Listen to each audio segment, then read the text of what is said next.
الحمد لله وكفى وسلام على عباده الذين اصطفى أما بعد فأعوذ بالله من الشيطان الرجيم بسم الله الرحمن الرحيم ومن الناس من يشتري لهو الحديث ليضل عن سبيل الله بغير علم ويتخذها هزوا أولئك لهم عذاب مهين سبحان ربك رب العزة عما يصفون وسلام على المرسلين والحمد لله رب العالمين اللهم صل على سيدنا ومولانا محمد وعلى آل سيدنا ومولانا محمد وبارك وسلم اللهم صل على سيدنا ومولانا محمد وعلى آل سيدنا ومولانا محمد وبارك وسلم اللهم صل على سيدنا ومولانا محمد وعلى آل سيدنا ومولانا محمد وبارك وسلم سورہ لقمان 21واں سپارہ جو آیت تلاوت کی گئی اس میں اللہ رب العزت کا ارشاد ہے کہ اور لوگوں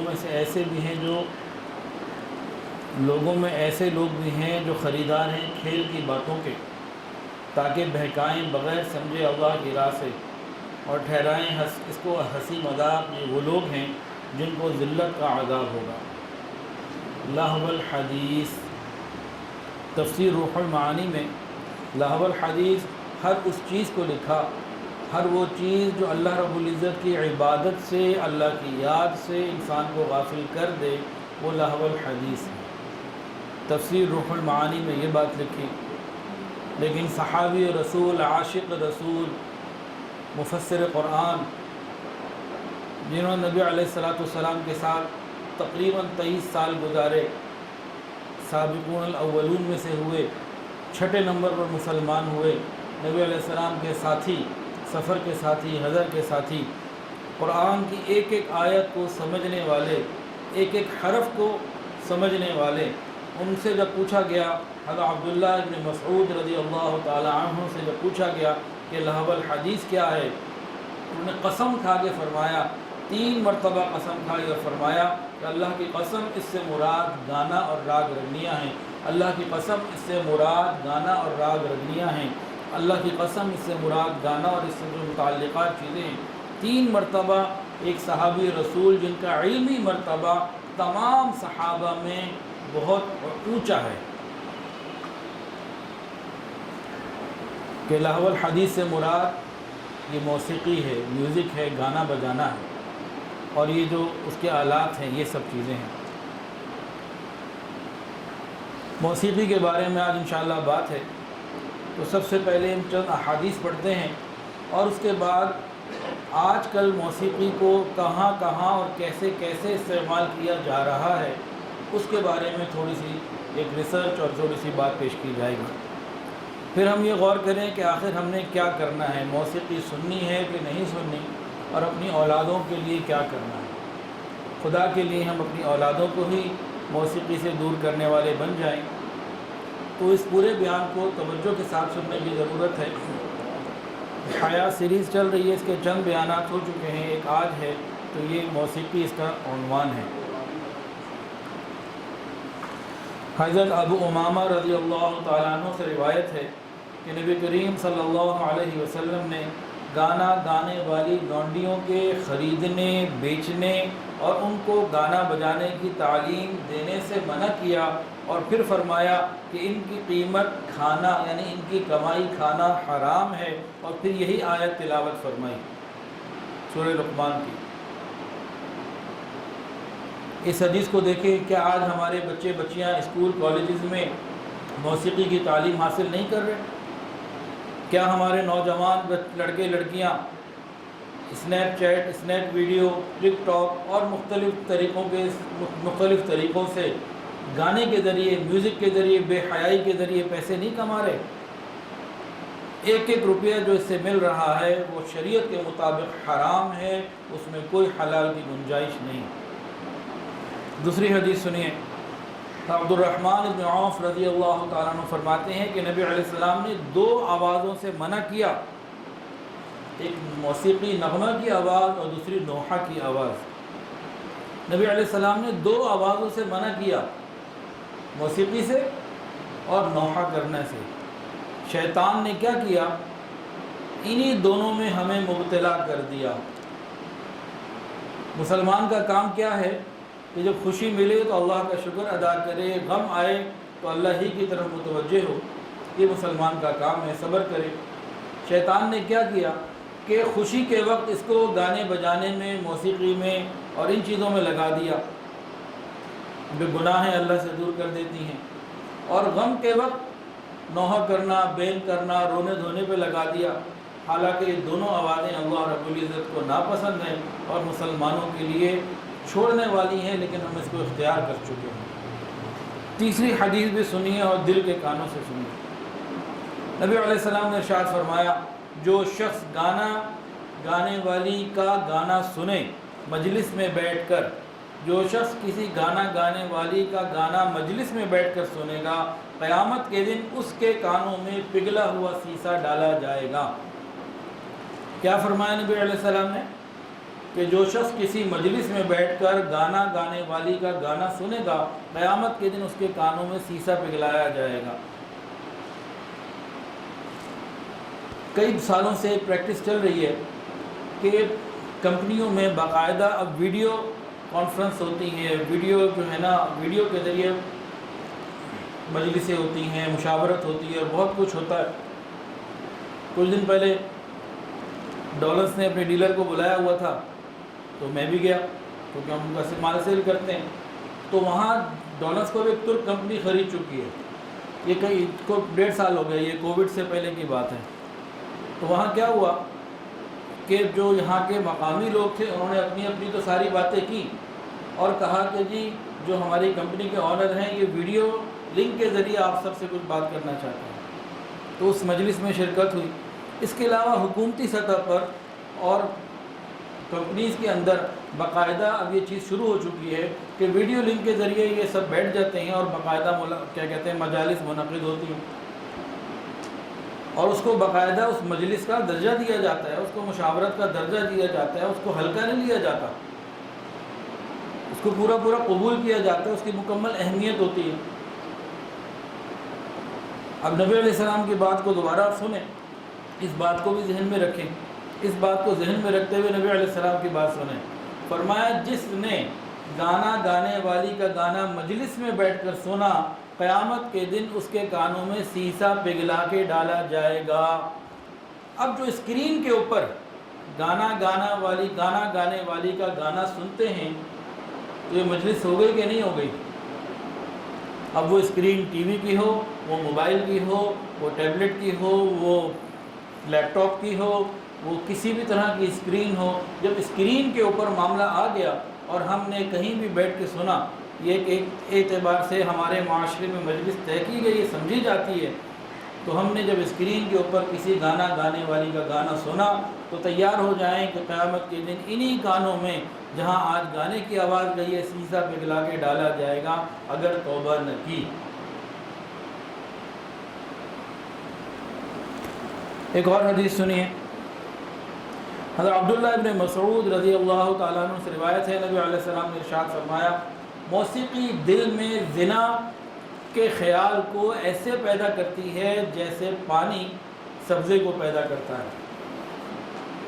جب بھی انسان موسیقی سنے گا تو لا محالہ اس کا دل کرے گا زنا کی طرف بڑھنے کا، بے حیائی کی طرف بڑھنے کا۔ موسیقی بڑھتی چلی جا رہی ہے، ادھر یہ کام بھی بڑھتا چلا جا رہا ہے۔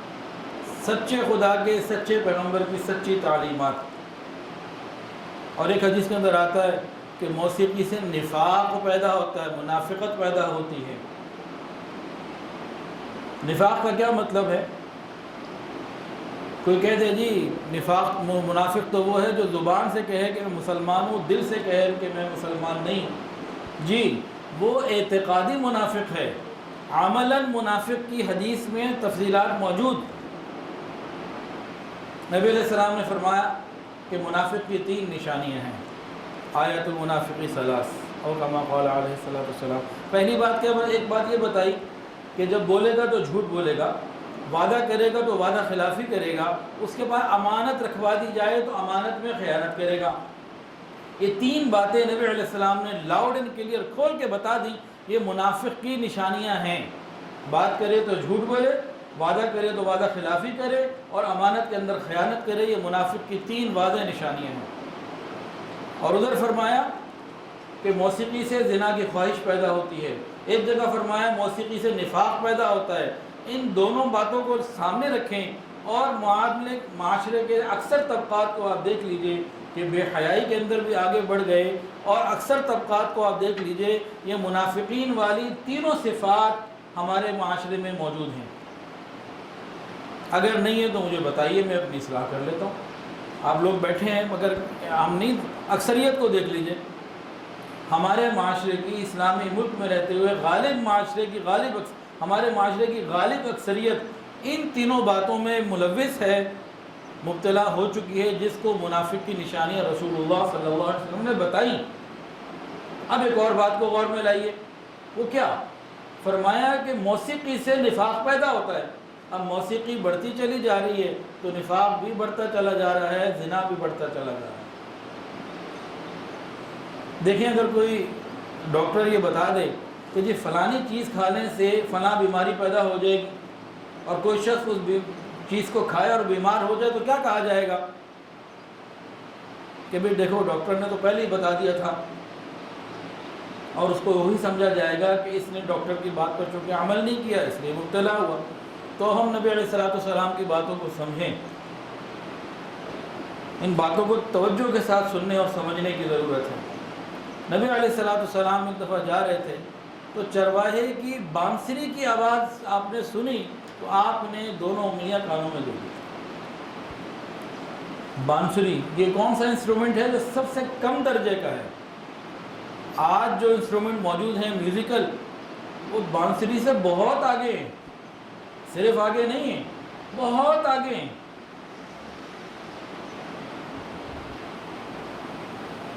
تو نبی علیہ السلام نے تو بانسری کی آواز سے بھی احتیاط کی، اور ہم گھروں کے اندر میوزیکل انسٹرومنٹ لے کے بیٹھے ہوئے ہیں، کیا بنے گا ہمارا؟ حضرت فضیل بن عیاض رحمۃ اللہ علیہ نے فرمایا یہ گانا بجانا جو ہے زنا کا منتر ہے، ابتدا یہاں سے ہوتی ہے۔ ضحاک رحمۃ اللہ نے فرمایا کہ جو گانا بجانا ہے یہ دل کو خراب کرتا ہے اور رب کو ناراض کر دیتا ہے۔ یزید بن ولید نے بنو امیہ کو نصیحت کی، فرمایا کہ تم گانے بجانے سے دور رہو، گانا بجانا یہ شہوت کو بیدار کر دیتا ہے، بڑھا دیتا ہے۔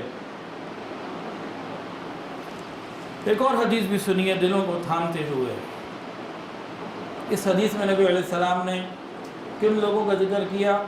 جو توحید والے بھی ہیں، حج، نماز، روزہ، زکوٰۃ بھی کرتے ہیں، لیکن ان تمام اعمال کے باوجود بندر اور خنزیر بنا دیے جائیں گے۔ یعنی توحید ہوتے ہوئے بھی انسان نمازی، حاجی، زکوٰۃ دینے والا، روزہ رکھنے والا ہوتے ہوئے بھی بندر اور خنزیر بن سکتا ہے۔ سنیے اور دل کے کانوں سے سنیے۔ حضرت انس رضی اللہ تعالیٰ عنہ سے روایت ہے، نبی علیہ السلام نے فرمایا، صحابہ کرام بیٹھے ہوئے تھے، فرمایا آخر زمانے میں کچھ لوگ بندر اور خنزیر بنا دیے جائیں گے، ان کی شکلیں مسخ کر دی جائیں گی، بندر اور خنزیر کی مانند کر دیے جائیں گے۔ صحابہ اس پیشین گوئی کے اوپر حیران ہوئے، پریشان ہوئے۔ پھر پوچھا یا رسول اللہ، کیا وہ لوگ توحید کے قائل ہوں گے، اللہ کو وحدہ لا شریک مانتے ہوں گے؟ نبی علیہ السلام نے فرمایا کہ ہاں، اور آگے فرمایا کہ صرف یہی نہیں کہ توحید کے قائل ہوں گے بلکہ نماز، روزہ، حج، زکوٰۃ وغیرہ یعنی اعمال بھی کرتے ہوں گے۔ صحابہ تو حیران ہو گئے کہ آخر ایسی کون سی بات ہوگی کہ نماز بھی پڑھ رہا ہے، یہ حج بھی کر رہا ہے، زکوٰۃ بھی دے رہا ہے، یہ نیک اعمال بھی کر رہا ہے، توحید والا بھی ہے، پھر اس کا یہ حال کیوں ہوگا کہ بندر اور خنزیر بنا دیا جائے گا؟ صحابہ نے حیران پریشان ہو کے یہ پوچھا۔ آقا علیہ الصلوۃ والسلام نے خبر دی کہ وہ لوگ آلات موسیقی، ناچنے والی، گانے والی عورتوں کے اور یہ ان چیزوں کے بہت شوقین ہوں گے، ساری ساری رات انہی چیزوں میں مشغول ہو کے گزار دیں گے، پھر اللہ انہیں بندر اور خنزیر بنائے گا۔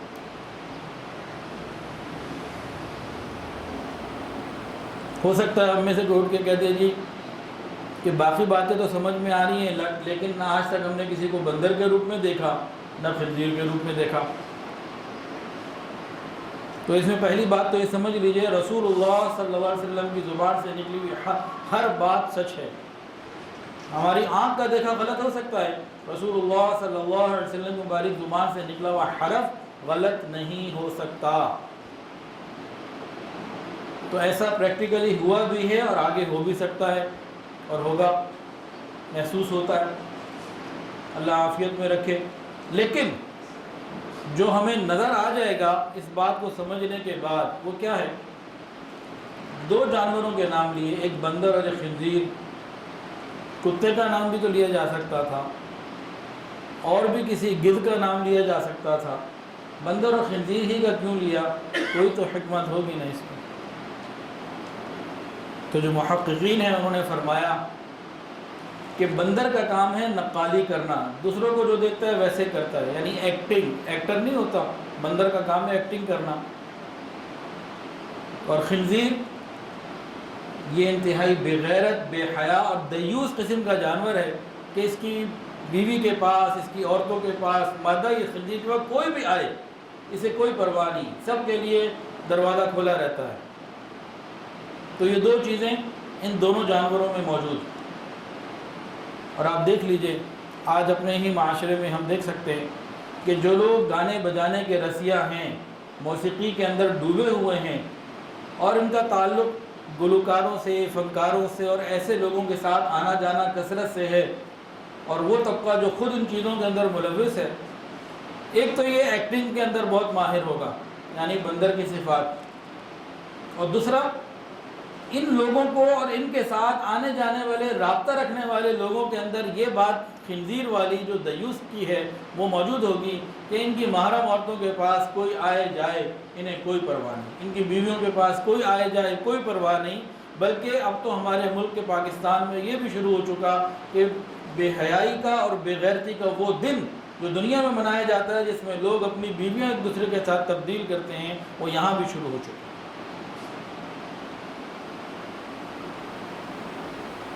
تو بندر اور خنزیر بنائے جانا یعنی ان کی صفات عام ہو جانا، اندر آ جانا، یہ کیوں ہوگی؟ موسیقی سے، ناچ گانے سے تعلق رکھنے کی وجہ سے ہوگی۔ اور یہ میں اپنی باتیں نہیں بتا رہا ہوں، یہ حضور صلی اللہ علیہ وسلم کی باتیں ہیں، وہ بتا رہا ہوں۔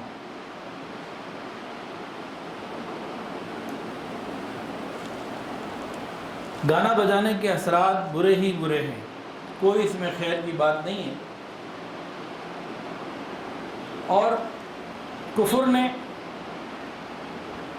مال کمانے والے تاجروں نے، اور پھر شیطان نے اپنے گھناؤنے مقاصد پورا کرنے کے لیے موسیقی کو بہت اچھے طریقے سے استعمال کیا ہے۔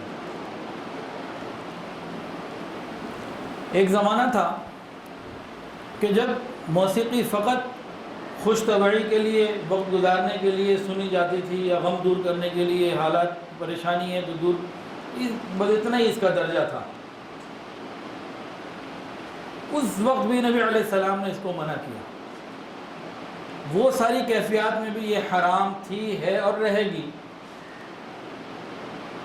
کیونکہ جن ہستی کو حرام قرار دینے کا اختیار حاصل ہے وہ نبی علیہ السلام کی ہستی ہے۔ اس کے بعد تو کوئی جمع ہو کے اس کو حلال حرام نہیں کر سکتا۔ جو اسٹیٹس ہے وہ تو لکھ دیا گیا، اور قیامت کے دن نبی علیہ السلام کے بتائے ہوئے طریقے پر ہی معاملہ بنے گا۔ تو پہلے زمانے میں بس اس کا اتنا ہی درجہ تھا، کیا کہ تفریحی مقاصد کے لیے یا غم غلط کرنے کے لیے، ٹائم پاس کرنے کے لیے سن لیا۔ شریعت نے تو اس کو بھی پسند نہیں کیا۔ لیکن اس کے بعد کیا ہوا؟ 1950 کے بعد باقاعدہ سرمایہ کاروں نے موسیقی کو اپنے کاروبار کو بڑھانے کے لیے استعمال کیا۔ اس کا ابتدائی درجہ کیا تھا؟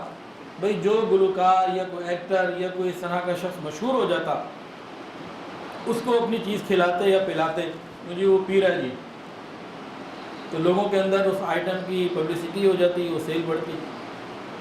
یا پھر اپنی کوئی چیز اس کو پہنا دیتے، شرٹ پہنا دیتے، کوئی پتلون پہنا دیتے، کوئی اور چیز، کوئی لباس ایسا تیار کر کے پہنا دیتے جس سے کہ لوگ اس کو دیکھتے اور جو لوگوں کے اندر مشہور ہوتا، معروف ہوتا، تو لوگ اس جیسا بننا چاہتے ہیں، اس جیسا دکھنا چاہتے ہیں، تو وہ پھر اس کی نقالی کرتے، اس جیسا لباس استعمال کرتے، تو ان لوگوں کو خوب فائدہ ہوتا اور ان کے مال سیل ہوتے۔ چنانچہ گلوکاروں کو ایک ایک دستخط کرنے کے جو ہے نا لاکھوں ڈالرز ملنا شروع ہوا، اور ایک رجحان شروع ہو گیا، اور ساری دنیا کے اندر نوجوان اپنی گلوکاری کے لیے، اپنی آواز کو بہتر کرنے کے لیے دن رات محنت کرنے لگا۔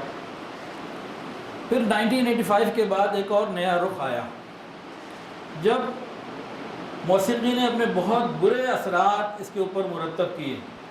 شیطان نے لوگوں کے ذہنوں میں یہ ڈالا، نئی نئی قسم کی چیزیں ایجاد کی گئیں، اور جو محبت کے نام پہ ایجاد کی گئیں، لیکن شروع ہوئی لفظ کے اوپر، پہنچی لسک یعنی شہوت کے اوپر۔ جیسے پاپ میوزک شروع کیا گیا، پھر اور اس کی اقسام شروع کی گئیں۔ اس میں کیا ہوتا ہے، اس نے بوائے فرینڈ اور گرل فرینڈ کے رواج کو بہت زیادہ عروج دیا۔ اب ابتدائی جو محبت کے فیز ہوتے ہیں، دن ہوتے ہیں، تو ان میں ان کو وہ باتیں زیادہ اچھی لگتی ہیں، وہ گانے زیادہ اچھے لگتے ہیں جن میں محبت کی باتیں ہوں، قریب ہونے کی باتیں ہوں، عاشقانہ باتیں ہوں۔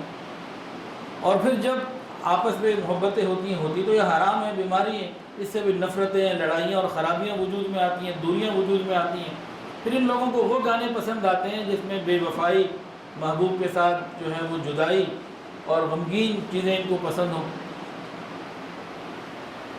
تو اس نے جب بہت زیادہ پاپولر میوزک نے عروج حاصل کیا، تو نوجوانوں کے اندر بے حیائی بڑھتی ہی چلی گئی۔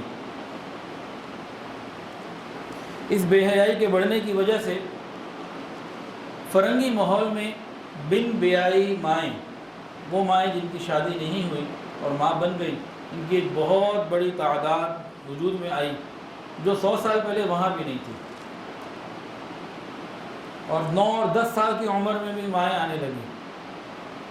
پھر جو یہ بچے ہوتے، یا تو ان کو ختم کروا دیا جاتا، اور اگر پیدا ہو جاتے ہیں تو ماں ان سے اپنی جان چھڑاتی ہیں۔ تو ایسے بچے بہت بڑی تعداد میں جب آئے جن کے ماں باپ کا علم نہیں، یہ معاشرے کے اندر دھتکارے ہوئے تصور کیے گئے، ماں باپ کا ماحول نہیں ملا، خاندان کی محبت نہیں ملی، تو یہ لوگ جب بڑے ہوئے تو انہوں نے اپنی نفرت کا معاشرے سے جو ہے نا وہ قیمت لینی شروع کی، اپنی محرومیوں کی قیمت مختلف قسم کے جرائم کر کے لینا شروع کر دی۔ تو یہ معاشرہ الگ تباہی کا ایک انداز کی طرف بڑھا۔ اسی طریقے سے گانا بجانے میں ایک اور معاملہ بھی ہوا کہ جب کوئی میاں بیوی ایک دوسرے سے ناراض، کوئی کاروبار میں نقصان، کوئی اور گھریلو پریشانی، تنگی، جو لوگ ڈپریشن کا شکار ہو جاتے تھے، اصل میں ڈپریشن کا شکار بندہ اسی وقت ہوتا ہے جب یہ اللہ سے دور ہوتا ہے۔ حضرت مفتی تقی عثمانی صاحب فرماتے ہیں جس کا اللہ سے تعلق، پھر اس کا بے چینی سے کیا تعلق؟ الا بذکر اللہ تطمئن القلوب، اللہ فرماتے ہیں دلوں کا سکون تو میری یاد میں ہے۔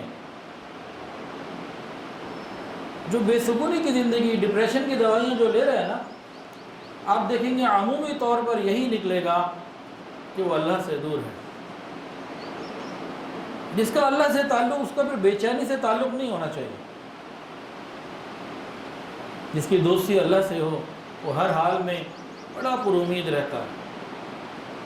تو اللہ سے دوری کی وجہ سے جو ڈپریشن اور یہ معاملات آتے رہے، تو انہوں نے ایک نئی ہیوی میٹل نام کی جو ہے اور راک میوزک نام کی موسیقی ایجاد کی، اور اس پہ پھر کام شروع کر دیا، اور وہ بہت پاپولر بھی ہوئی۔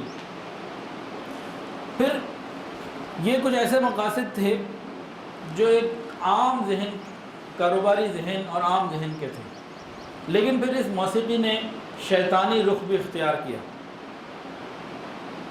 موسیقی ہے ہی شیطانی چرخہ، تو اس نے پھر اپنا شیطانی رخ بھی آگے جا کے اختیار کر لیا۔ وہ کیا کہ شیطان نے لوگوں کو اپنا بنانے کے لیے، خدا سے بیزار کرنے کے لیے، باقاعدہ اپنی پوجا کروانے کے لیے اس کے اندر اور آگے کام شروع کیے، اور ایک موسیقی وجود میں لائی گئی جس کا نام ہی اسٹینک ورشپ ہے، شیطان کی پوجا۔ اس میں کھلے لفظوں میں ہر بول انسان کو شیطان کی پوجا کی دعوت دے رہا ہوتا ہے، اور کہتے ہیں ہم شیطان کے پجاری ہیں، ہم اپنے نفس کے غلام ہیں۔ اور ان میں سے بعض لباس بھی ایسا پہن لیتے ہیں اور کانوں میں پتہ نہیں کیا کیا ڈال لیتے ہیں، کالا لباس، اور اپنی شکل بھی شیطان جیسی بنانے کی کوشش کرتے ہیں اور کہتے ہیں کہ ہم اس کے پجاری ہیں۔ تو یہ کام شروع ہو گیا، اور بے ڈھنگ کے لباس اور یہ سب چیزیں چلنی شروع ہو گئیں۔ اس نے بھی معاشرے کے اندر بہت بگاڑ پیدا کیا۔ ساتھ ساتھ سائنسی ترقیاں بھی بڑھ رہی ہیں، انسانی دماغ کے اوپر بھی ریسرچ ہوئی، تو سائنسدانوں نے اس بات کو محسوس کیا کہ انسان کا دماغ ایک بہت بڑی نعمت ہے، بہت بڑی چیز ہے، اور ہمارے حواس سے خمسہ کو اور باقی اعضاء کو چلانے کے لیے انسان کے دماغ کا تقریباً 15% حصہ جو ہے وہ کافی ہے، باقی 85% جو ہے یہ مستقل کہیں نہ کہیں مصروف رہتا ہے۔ اب اس کے راز کھولنے کے لیے وہ دن رات لگے ہوئے ہیں کہ ہم معلوم کریں کہ دماغ کا باقی حصہ کیا کام کرتا ہے۔ تاہم انہوں نے جب اپنی ریسرچ کی تو یہ بات ان کو بالکل معلوم ہو گئی، یہ واضح ہو چکی ہے یہ بات کہ ہمارے حواس خمسہ، ہمارے حواس ہمارے دماغ کو ایسے سگنل بھی پہنچا دیتے ہیں جو ہم محسوس کرتے ہیں، اور ایسے سگنل بھی پہنچا دیتے ہیں جو ہم محسوس نہیں کرتے، مگر دماغ میں ان کی معلومات، انفارمیشن آنے کی وجہ سے بندے کی شخصیات کے اوپر اس کا اثر پڑتا ہے۔ اس کے اوپر بڑی محنت کی گئی۔ حواس خمسہ کے ذریعے غیر محسوس طریقے سے انسان کو اپنی من مرضی کے پیغامات پہنچانا، اس کے اوپر پوری محنت کی گئی۔ مثال کے طور پر ہم نے کسی راستے کے اوپر ایک گاڑی دیکھی تو دو طرح کی اطلاعات ملیں گی، ایک محسوس اطلاعات اور ایک غیر محسوس اطلاعات۔ محسوس اطلاعات کیا ہیں؟ گاڑی چل رہی تھی، ریڈ کلر تھی، مرد چلا رہا تھا اور اسپیڈ آہستہ تھی۔ ہم نے گاڑی کو دیکھا تو ہم نے یہ دیکھا کہ گاڑی چل رہی تھی، اس کا کلر ریڈ تھا، سلو اسپیڈ تھی اور کوئی مرد چلا رہا تھا۔ یہ باتیں تو ہمیں محسوس ہو گئی۔ جو غیر محسوس اطلاعات اس منظر کو دیکھ کے ملی وہ کیا؟ گاڑی بڑی قیمتی تھی یا گاڑی بڑی کھٹارا تھی، کوئی تو گاڑی ہوگی نا۔ گاڑی بڑی قیمتی تھی، سڑک سنسان نہیں تھی، یعنی تنہائی میں لٹنے کا اندیشہ نہیں تھا، تو یہ غیر محسوس اطلاعات بھی آتی ہیں۔ اب آپ اس سامنے گھڑی کو دیکھیے، کیا ٹائم ہو رہا ہے؟ ذرا دیکھیں پیچھے گھڑی جو لگی ہوئی،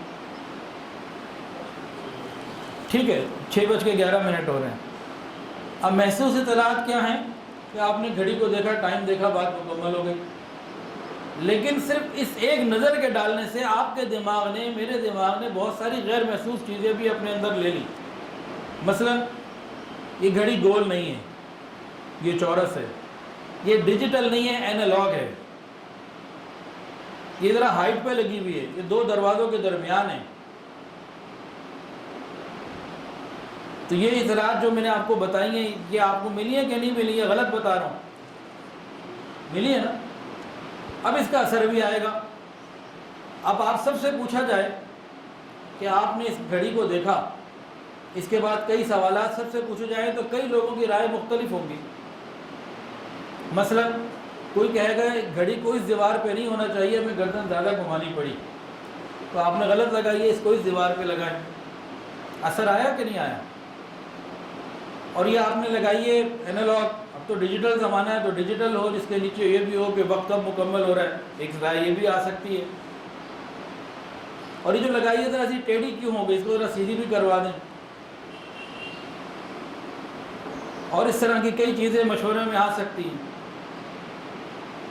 ہو سکتا ہے کوئی اٹھ کے یہ بھی کہہ دے حضرت یہ گھڑی میں لے جاتا ہوں، آپ کو اس سے اچھی گھڑی لا کے دے دیتا ہوں، مجھے ثواب مل جائے گا۔ مطلب یہ اثرات ہیں نا، ایک نظر دیکھا، اس کے بعد کتنی چیزیں ہیں جو غیر محسوس آپ نے لیا۔ آپ نے تو خالی ٹائم دیکھا، اور کتنے لمحے، چند لمحوں میں ٹائم دے کے آپ نے رخ گاڑی سے میری طرف واپس کر لیا، لیکن بہت کچھ آپ کے دماغ کو اندر سے بھی ملا۔ اسے کہتے ہیں محسوس اطلاعات اور غیر محسوس اطلاعات۔ آپ موٹر وے پہ جا رہے ہو، واپس لاہور آ رہا ہے، قریب آ رہا ہے لاہور، اب تھوڑی دیر بعد تلاش کرتے ہیں کہ کوئی بورڈ نظر آئے، اس میں لکھا ہوتا ہے جی لاہور مثال کے طور پر 100 کلومیٹر۔ آپ نے بورڈ کو دیکھ لیا، گاڑی چل رہی ہے، آپ نے اپنا مقصد پورا کر لیا۔ یہ محسوس اطلاعات تھیں۔ اب غیر محسوس اطلاعات، یہ بورڈ نیلے رنگ کا تھا، وائٹ کلر سے لکھا ہوا تھا، بورڈ بالکل اچھا صاف ستھرا نیا لگا ہوا تھا، اور مناسب ہائٹ پہ تھا اور پیچھے جو ہے وہ گرینری تھی، کوئی کھیت تھے، تو بہت ساری چیزیں آپ غیر محسوس لے رہے ہوتے ہیں۔ اس گھڑی کی مثال سے واضح ہو گئی، کہیں بھی اس کو اپلائی کر لیجیے۔ تو جب سائنسدانوں نے دماغ کے اوپر ریسرچ کی تو وہ اس نتیجے تک پہنچ چکے ہیں کہ ہم حواس خمسہ کے ذریعے سے انسانی دماغ کو بہت ساری ایسی اطلاعات پہنچا کر اپنی من مرضی کا رزلٹ بھی حاصل کر سکتے ہیں، جو وہ خود نہیں پتہ، اس کو خود نہیں چاہتا۔ اس کو آپشن دیں، ہو سکتا ہے اور یس کر دے، ہو سکتا ہے نو کر دے، لیکن ہم اس کو استعمال کر کے اپنی مرضی کے نتیجے لے سکتے ہیں۔ مثال کے طور پر ٹیسٹ کے ذریعے اس وقت دنیا میں بہت ساری ایسی کمپنیز موجود ہیں جو صرف ٹیسٹ بناتی ہیں۔ مثال کے طور پر ہم نے جناب آلو کے چپس کا کاروبار کرنا ہے، یا چائے بنانی ہے کوئی، یا کوئی اور چیز بنانی ہے، تو وہ کمپنی آپ کو کیا دے گی؟ کوئی چیز نہیں دے گی، وہ آلو بھی نہیں دے گی، آپ کو کوئی مٹیریل نہیں دے گی کھانے پینے کا، کچھ بھی نہیں، صرف ذائقہ دے گی۔ ساری محنت آپ نے کرنی ہے، وہ ذائقے کے بعض مرتبہ لاکھوں ڈالرز لیتے ہیں کہ آپ ان سے صرف ذائقہ لے کے اپنی چیز میں ڈال دیں، اب ساری دنیا اس ذائقے کے پیچھے پاگل ہو جائے گی، ہمیں تو وہی چاہیے۔ تو جو لاکھوں ڈالرز ہوتے ہیں اس ذائقے کے، اس کے پیچھے بہت ساری پھر شیطانی سوچیں بھی ہوتی ہیں۔ بہت ساری کمپنیاں ایڈز بنواتی ہیں، اشتہار، لاکھوں ڈالر کا اشتہار، وہ حالانکہ 10% پہ بھی بن سکتا ہے۔ مثال ایک 2 لاکھ ڈالر کا اشتہار ہے، وہ 20,000 ڈالر میں بھی تیار ہو سکتا ہے، لیکن وہ 80% یا 90% رقم جو جا رہی ہوتی ہے وہ اپنی من مرضی کے پیغامات ڈلوانے کی جا رہی ہوتی ہے۔ اس کو کہتے ہیں بیک ٹریک میسیجنگ اور سب لیمینل میسیجنگ، خفیہ میسیجنگ۔ دماغ نہیں سن رہا، اس وقت ہمارے کان نہیں سن رہے، لیکن دماغ میں وہ جا رہا ہے۔ تو سرمایہ دارہ نظام نے اس ریسرچ سے کیا فائدہ اٹھایا؟ دولت کمانا، مال کمانا، اور شیطانی سوچ نے اس ریسرچ سے کیا فائدہ اٹھایا کہ دنیا کو خدا سے دور کرنا۔ اب سرمایہ داروں نے جب یہ محسوس کیا اور ان کو سائنسدانوں نے ریسرچ کر کے ایسی چیزیں دیں، تو اس وقت مارکیٹ میں ایسی خوشبوئیں ملتی ہیں کہ وہ خوشبو انسان لگا لے تو مرد عورت کے قریب ہونے کا خود بخود ایک بہانہ وہ بن جاتی ہے۔ تو پیشہ ور عورتوں نے اس کو استعمال کرنا شروع کیا کہ ان کا کاروبار بڑھے۔ اسی طریقے سے ایسی خوشبوئیں بھی آ چکی ہیں، اور باقاعدہ یورپ کے ڈپارٹمنٹل اسٹورز میں اس کے تجربے ہوئے کہ وہ ایئر کنڈیشن کے ساتھ، اس کی ہواؤں کے ساتھ اس کو پورے میں پھیلا دیتے ہیں۔ وہ خوشبو جب انسانی دماغ محسوس کر لیتا ہے تو اس کا بلا وجہ خریداری زیادہ کرنے کا دل کرتا ہے۔ وہ آیا تھا 100 روپے کی چیز خریدنے، وہ 200-400 روپے کی چیز خرید دیتا ہے۔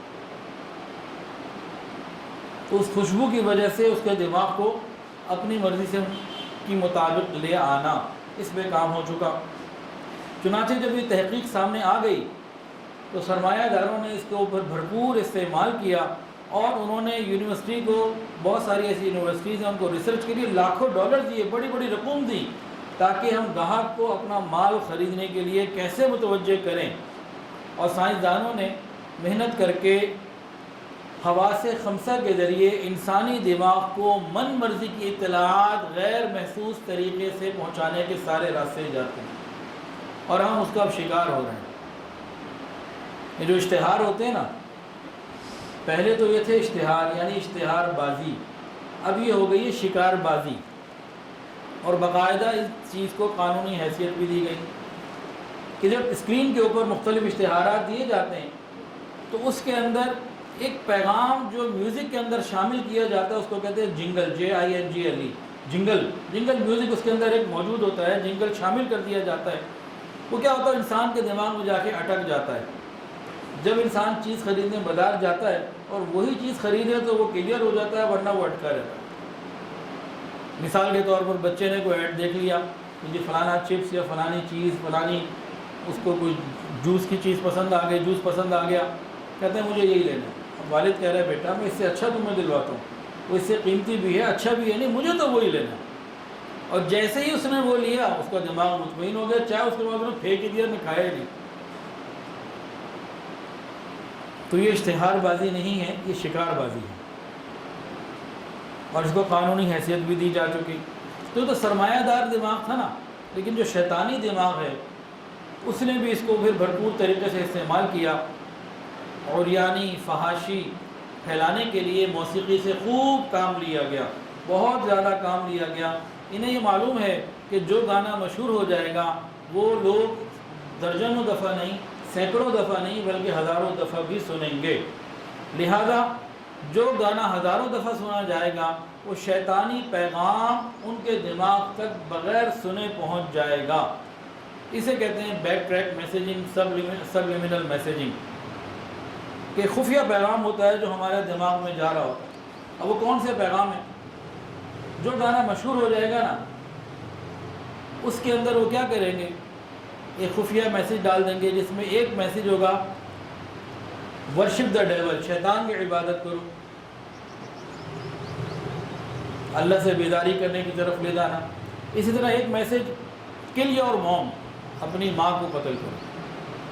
باقاعدہ اس کے تجربے کیے گئے، اور ایک کلاس میں بچوں کو یہ والا گانا جس کے اندر خفیہ میسیج تھا کل یور موم، جب انہیں بار بار سنوایا گیا تو ان کی جب ریسرچ کی گئی تو اپنے ماں باپ کے زیادہ نافرمان ہو گئے۔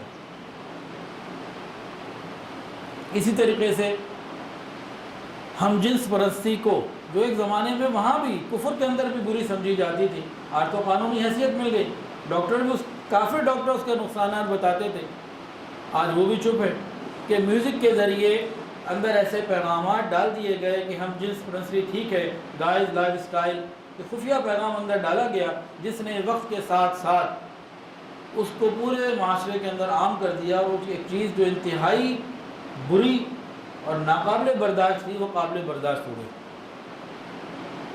اس خفیہ پیغامات کے ذریعے، بیک ٹریک میسیجنگ کے ذریعے۔ حضرت دامت برکاتہ العالیہ نے ایک بیان میں فرمایا کہ کوئی حضرت کے جاننے والے تھے، دیندار تھے، تو وہ پی ایچ ڈی کرنے کے لیے انگلینڈ گئے۔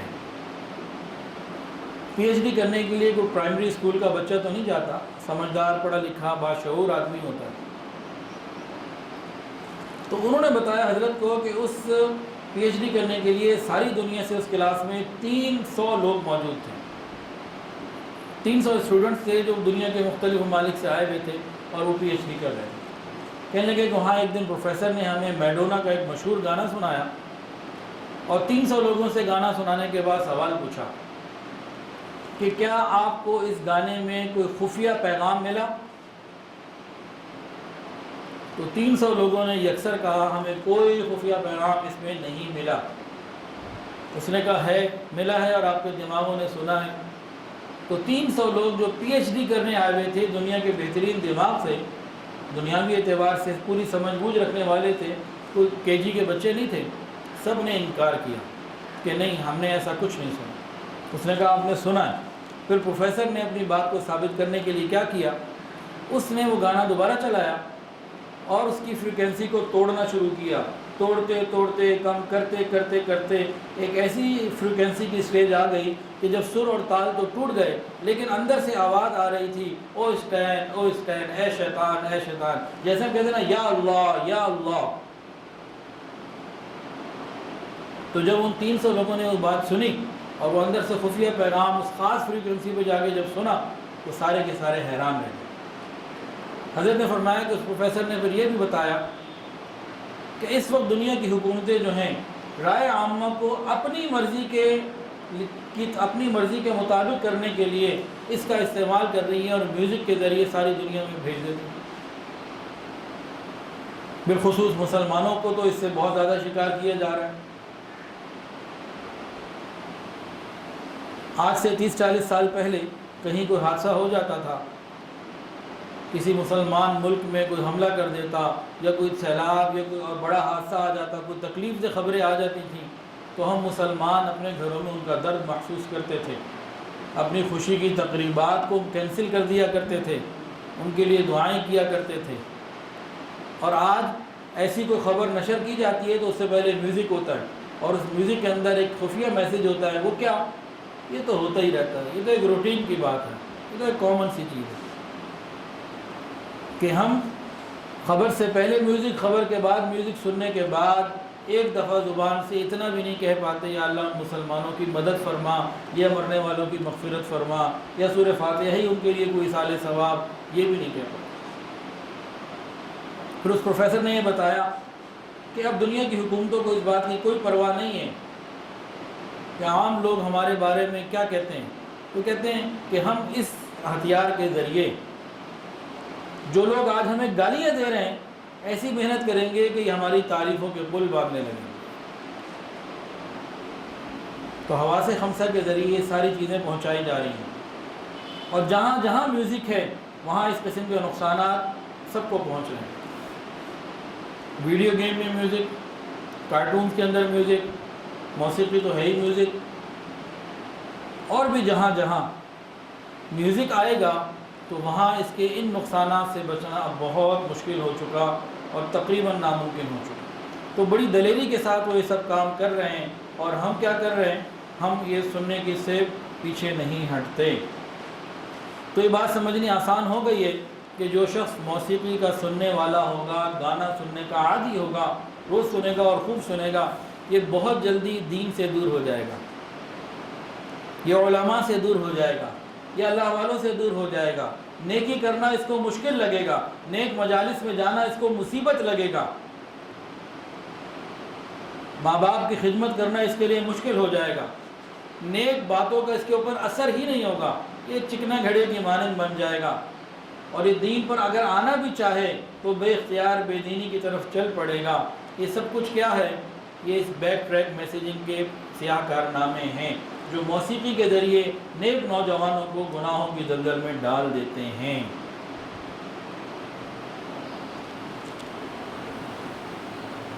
تو اس کے اوپر ابھی محنت بڑھتی چلی جا رہی ہے، ریسرچ بڑھتی چلی جا رہی ہے، اور موسیقی کیا ہے؟ یہ میوزیکل انڈسٹری کا روپ دھار چکی ہے۔ جس طریقے سے بایو میڈیسن، آرٹیفیشل انٹیلیجنس کے داخلے ملنا مشکل ہیں بڑی یونیورسٹیز میں، اسی طریقے سے آڈیو پروسیسنگ کے اندر بھی داخلے ملنا مشکل ہو گیا۔ یہاں اس قسم کے اور بہت سارے گھناؤنے کام سکھائے جاتے ہیں، کیے جا رہے ہیں۔ تو پہلے زمانے میں موسیقی فقط اس لیے حرام تھی کہ یہ اللہ سے دور کرتی تھی، یہ لہو لعب اور وقت پاس کرنے کا ذریعہ ہوتی تھی، لیکن آج کل کے حالات میں یہ عیاشی، عریانی، فحاشی کی طرف لے جانے والی، شیطان کی عبادت کی طرف بڑھانے والی، خدا سے بیدار کرنے والی، دین سے بیدار کرنے والی، علماء سے، اللہ والوں سے بیدار کرنے والی، دینی محنتوں سے دور کرنے والی چیز بن چکی ہے۔ اور پہلے موسیقی اس وجہ سے حرام تھی کہ اس سے نیک اعمال کرنے کا شوق ختم ہو جایا کرتا تھا، اور آج تو موسیقی سے ایمان ضائع ہو جانے کا خطرہ آ چکا ہے۔ لہذا موسیقی گزشتہ زمانے میں سننے والوں کو نیکی سے بیدار بنا دیتی تھی، آج یہ موسیقی سننے والوں کو خدا سے بیدار بنا دیتی ہے۔ تو سنیے اور دل کے کانوں سے سنیے، اگر پہلے زمانے میں موسیقی حرام تھی تو آج حرام در حرام اور در حرام۔ اب اس کا درجہ پہلے سے زیادہ بڑھ گیا، جس کے نقصانات ہیں۔ اچھا، ایک اور حقیقت بھی ہے، اور یہ تسلیم شدہ بات ہے، آپ لوگ بھی اس کو تسلیم کریں گے۔ ایک آدمی نوجوانی میں گانے سنتا تھا، پھر توبہ طائب ہو گیا، پھر وہ 20، 30، 40 سال دین کی محنت کرتا رہا اور بالکل موسیقی سے دور رہا۔ اچانک کیا ہوا کہ 30 سال نیکی کی زندگی جب وہ گزار رہا تھا، اور 30 سال گزار چکا تھا اور ابھی اسٹل نیکی کی زندگی پر ہی ہے، وہ کہیں سے گزرا اور وہاں سے اچانک اس کو وہ میوزک، وہ گانا سننے کو ملا جو 30 سال 40 سال پہلے وہ سنتا تھا۔ آپ غور کیجئے گا، وہ بچپن کے اور جوانی کے سنے ہوئے گانے 40 سال بعد بھی انسان سنے تو اندر وہ یادیں آباد ہو جاتی ہیں، کچھ خاص رگیں پھڑک جاتی ہیں، اور انسان کا کچھ نہ کچھ رجحان اور تعلق بن جاتا ہے۔ یعنی یہ اتنی خبیث چیز تو ہے نا کہ اس کے جراثیم 30-40 سال دینداری کی زندگی گزارنے کے باوجود 100% ختم نہیں ہوتے۔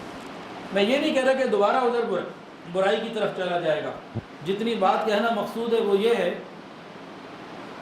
کہ جو بچپن میں سنا تھا نا، وہ بچپن میں بھی اس کے اثرات ختم نہیں ہوتے۔ بڑی تسلیم شدہ حقیقت ہے، اس کو کوئی، میں نہیں سمجھتا کہ کوئی انسان اس کو ڈینائی کرے کہ یہ غلط ہے۔ اتنی بری چیز تو ہے نا یہ کہ 30 سال انسان اللہ اللہ کرے، دین کی محنت کرے، دین کے کام کرے، نیکی کی زندگی گزارے، اور 30 سال بعد بچپن کا، جوانی کا سنا ہوا گانا یہ سن لے اور پھر یہ وہاں پہنچ جائے۔ تو یہ ایسا وائرس ہے جس کا ختم ہونا بڑا مشکل ہے۔ تو رسول اللہ صلی اللہ علیہ وسلم نے تو اس سے ہمیں منع فرمایا۔ اب کوئی یہ کہے جی اس کا علاج کیا ہے، ہم کفر کے ان خفیہ ہتھ کنڈوں سے کیسے بچیں، اس ہتھیار سے ہم کیسے بچیں، سب لیمنل میسیجنگ، بیک ٹریک میسیجنگ، یہ ہڈن جو خفیہ میسیجنگ ہے، اس سے کیسے ہم بچیں، کیا کریں، کدھر چلے جائیں، مریخ پہ جائیں یا اور آگے پلوٹو کی طرف اور آگے کہیں نکل جائیں، کسی دوسری کہکشاں میں چلے جائیں، کہاں جائیں؟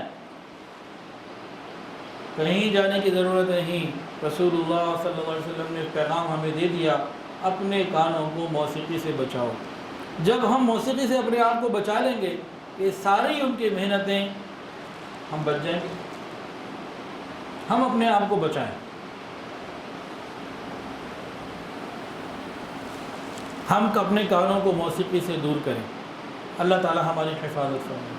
پھر بھی آپ ایئرپورٹ پہ بیٹھے ہیں، جہاز میں بیٹھ گئے، اب میوزک چل رہا ہے، اترنے لگے، میوزک چل رہا ہے، بہت ساری ایسی جگہ آ گئی ہیں کہ میوزک کے بغیر کام نہیں ہوتا۔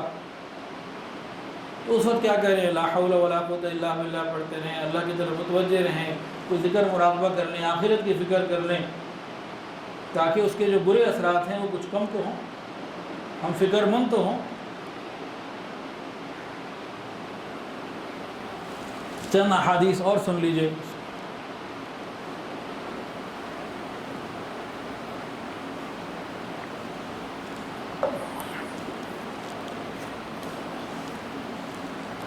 بخاری شریف کی روایت ہے، نبی علیہ الصلوۃ والسلام نے فرمایا کہ میری امت کے کچھ لوگ ایسے ہوں گے کہ وہ زنا اور ریشم اور شراب اور گانے بجانے کو حلال سمجھیں گے۔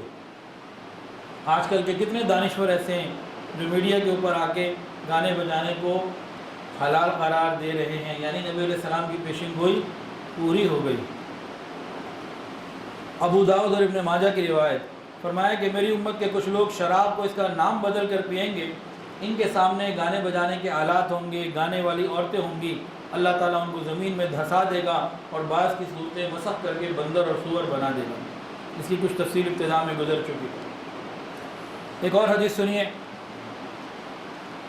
ترمذی شریف کی روایت ہے، نبی علیہ السلام نے فرمایا کہ جب مال غنیمت کو شخصی دولت بنا لیا جائے، امانت کو لوٹ کا مال سمجھا جائے، زکوٰۃ کو تاوان سمجھا جائے، علم دین دنیا طلبی کے لیے حاصل کیا جائے،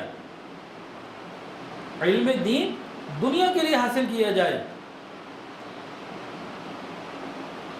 دیکھیں میڈیکل کالج میں وہ آتا ہے جسے ڈاکٹر بننا ہے، تو مدرسے میں اسی طرح وہ آتا ہے جس نے عالم دین بننا ہے، جس نے نوکری کرنی ہے دین پڑھ کے، وہ دین نہ پڑھے وہ کچھ اور کر لے۔ اگر دین حاصل کرنے کے بعد نوکری ہی مقصود ہے کہ مال پیسہ ملے، تو بھائی وہ مدرسے میں آ کیوں رہا ہے؟ باقی ساری دنیا کے ادارے کھلے ہیں اس کے لیے، کسی نے رابطے داخلے سے اس کو منع تو نہیں کیا، لیکن اگر دین سیکھنے آنا ہے تو پھر وہ اللہ کے لیے دین سیکھنے آئے، وہ پھر دین کو پیسہ کمانے کا ذریعہ نہ بنائے۔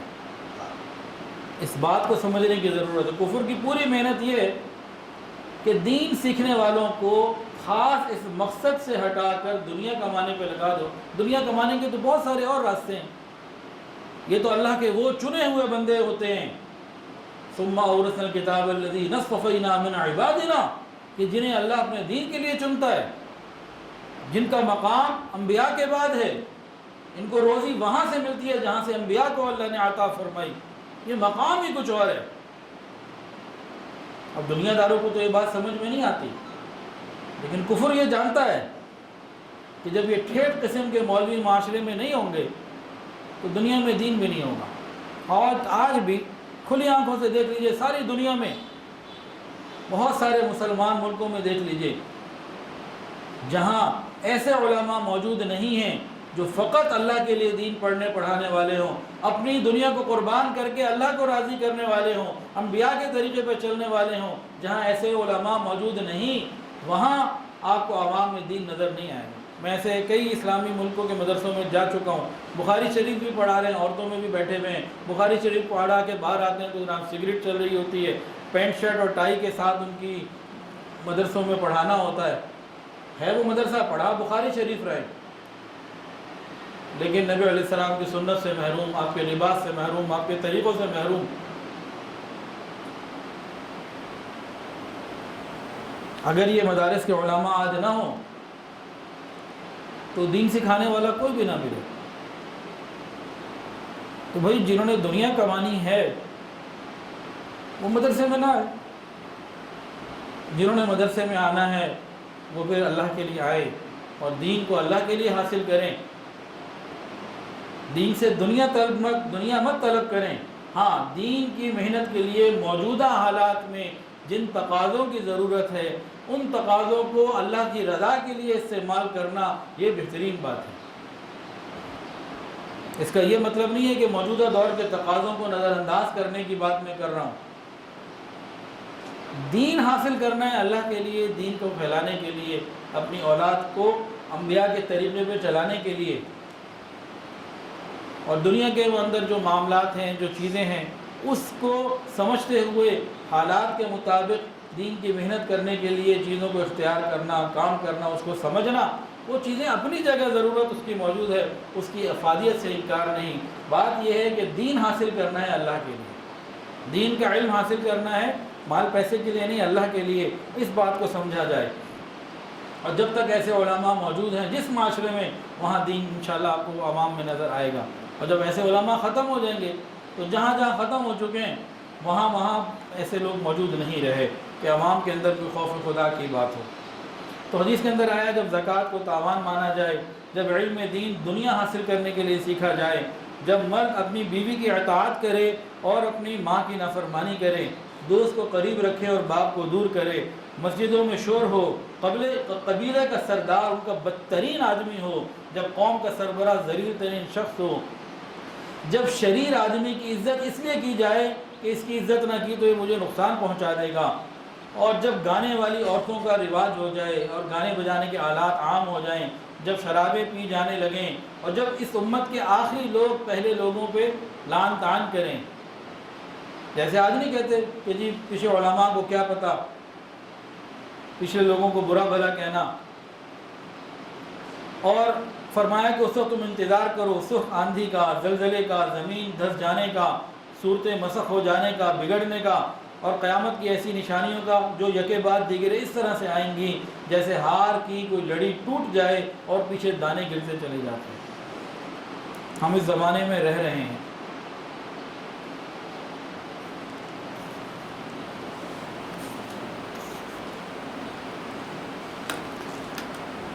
نبی علیہ السلام کے زمانے میں ایک شخص تھا، نضر ابن حارث،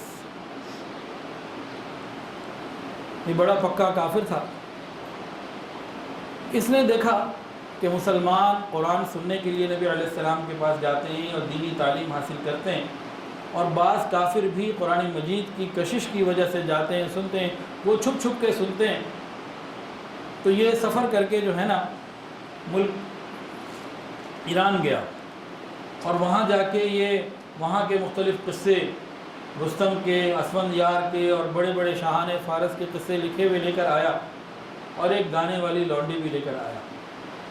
اب یہ مکے میں آیا اور مکے میں آ کے لوگوں کو کہتا کہ تم محمد صلی اللہ علیہ وسلم سے قرآن سننے جاتے ہو، جو تمہیں قرآن بھی سناتے ہیں، اور بعد میں کہتے ہیں نماز پڑھو، زکوٰۃ دو، بعد میں تمہیں یہ کہتے ہیں کہ سود نہ کھاؤ، گانے نہ گاؤ، حرام نہ کرو، یہ نہ کرو، وہ نہ کرو، بڑی مشکل ہے، تم ادھر میری طرف آؤ۔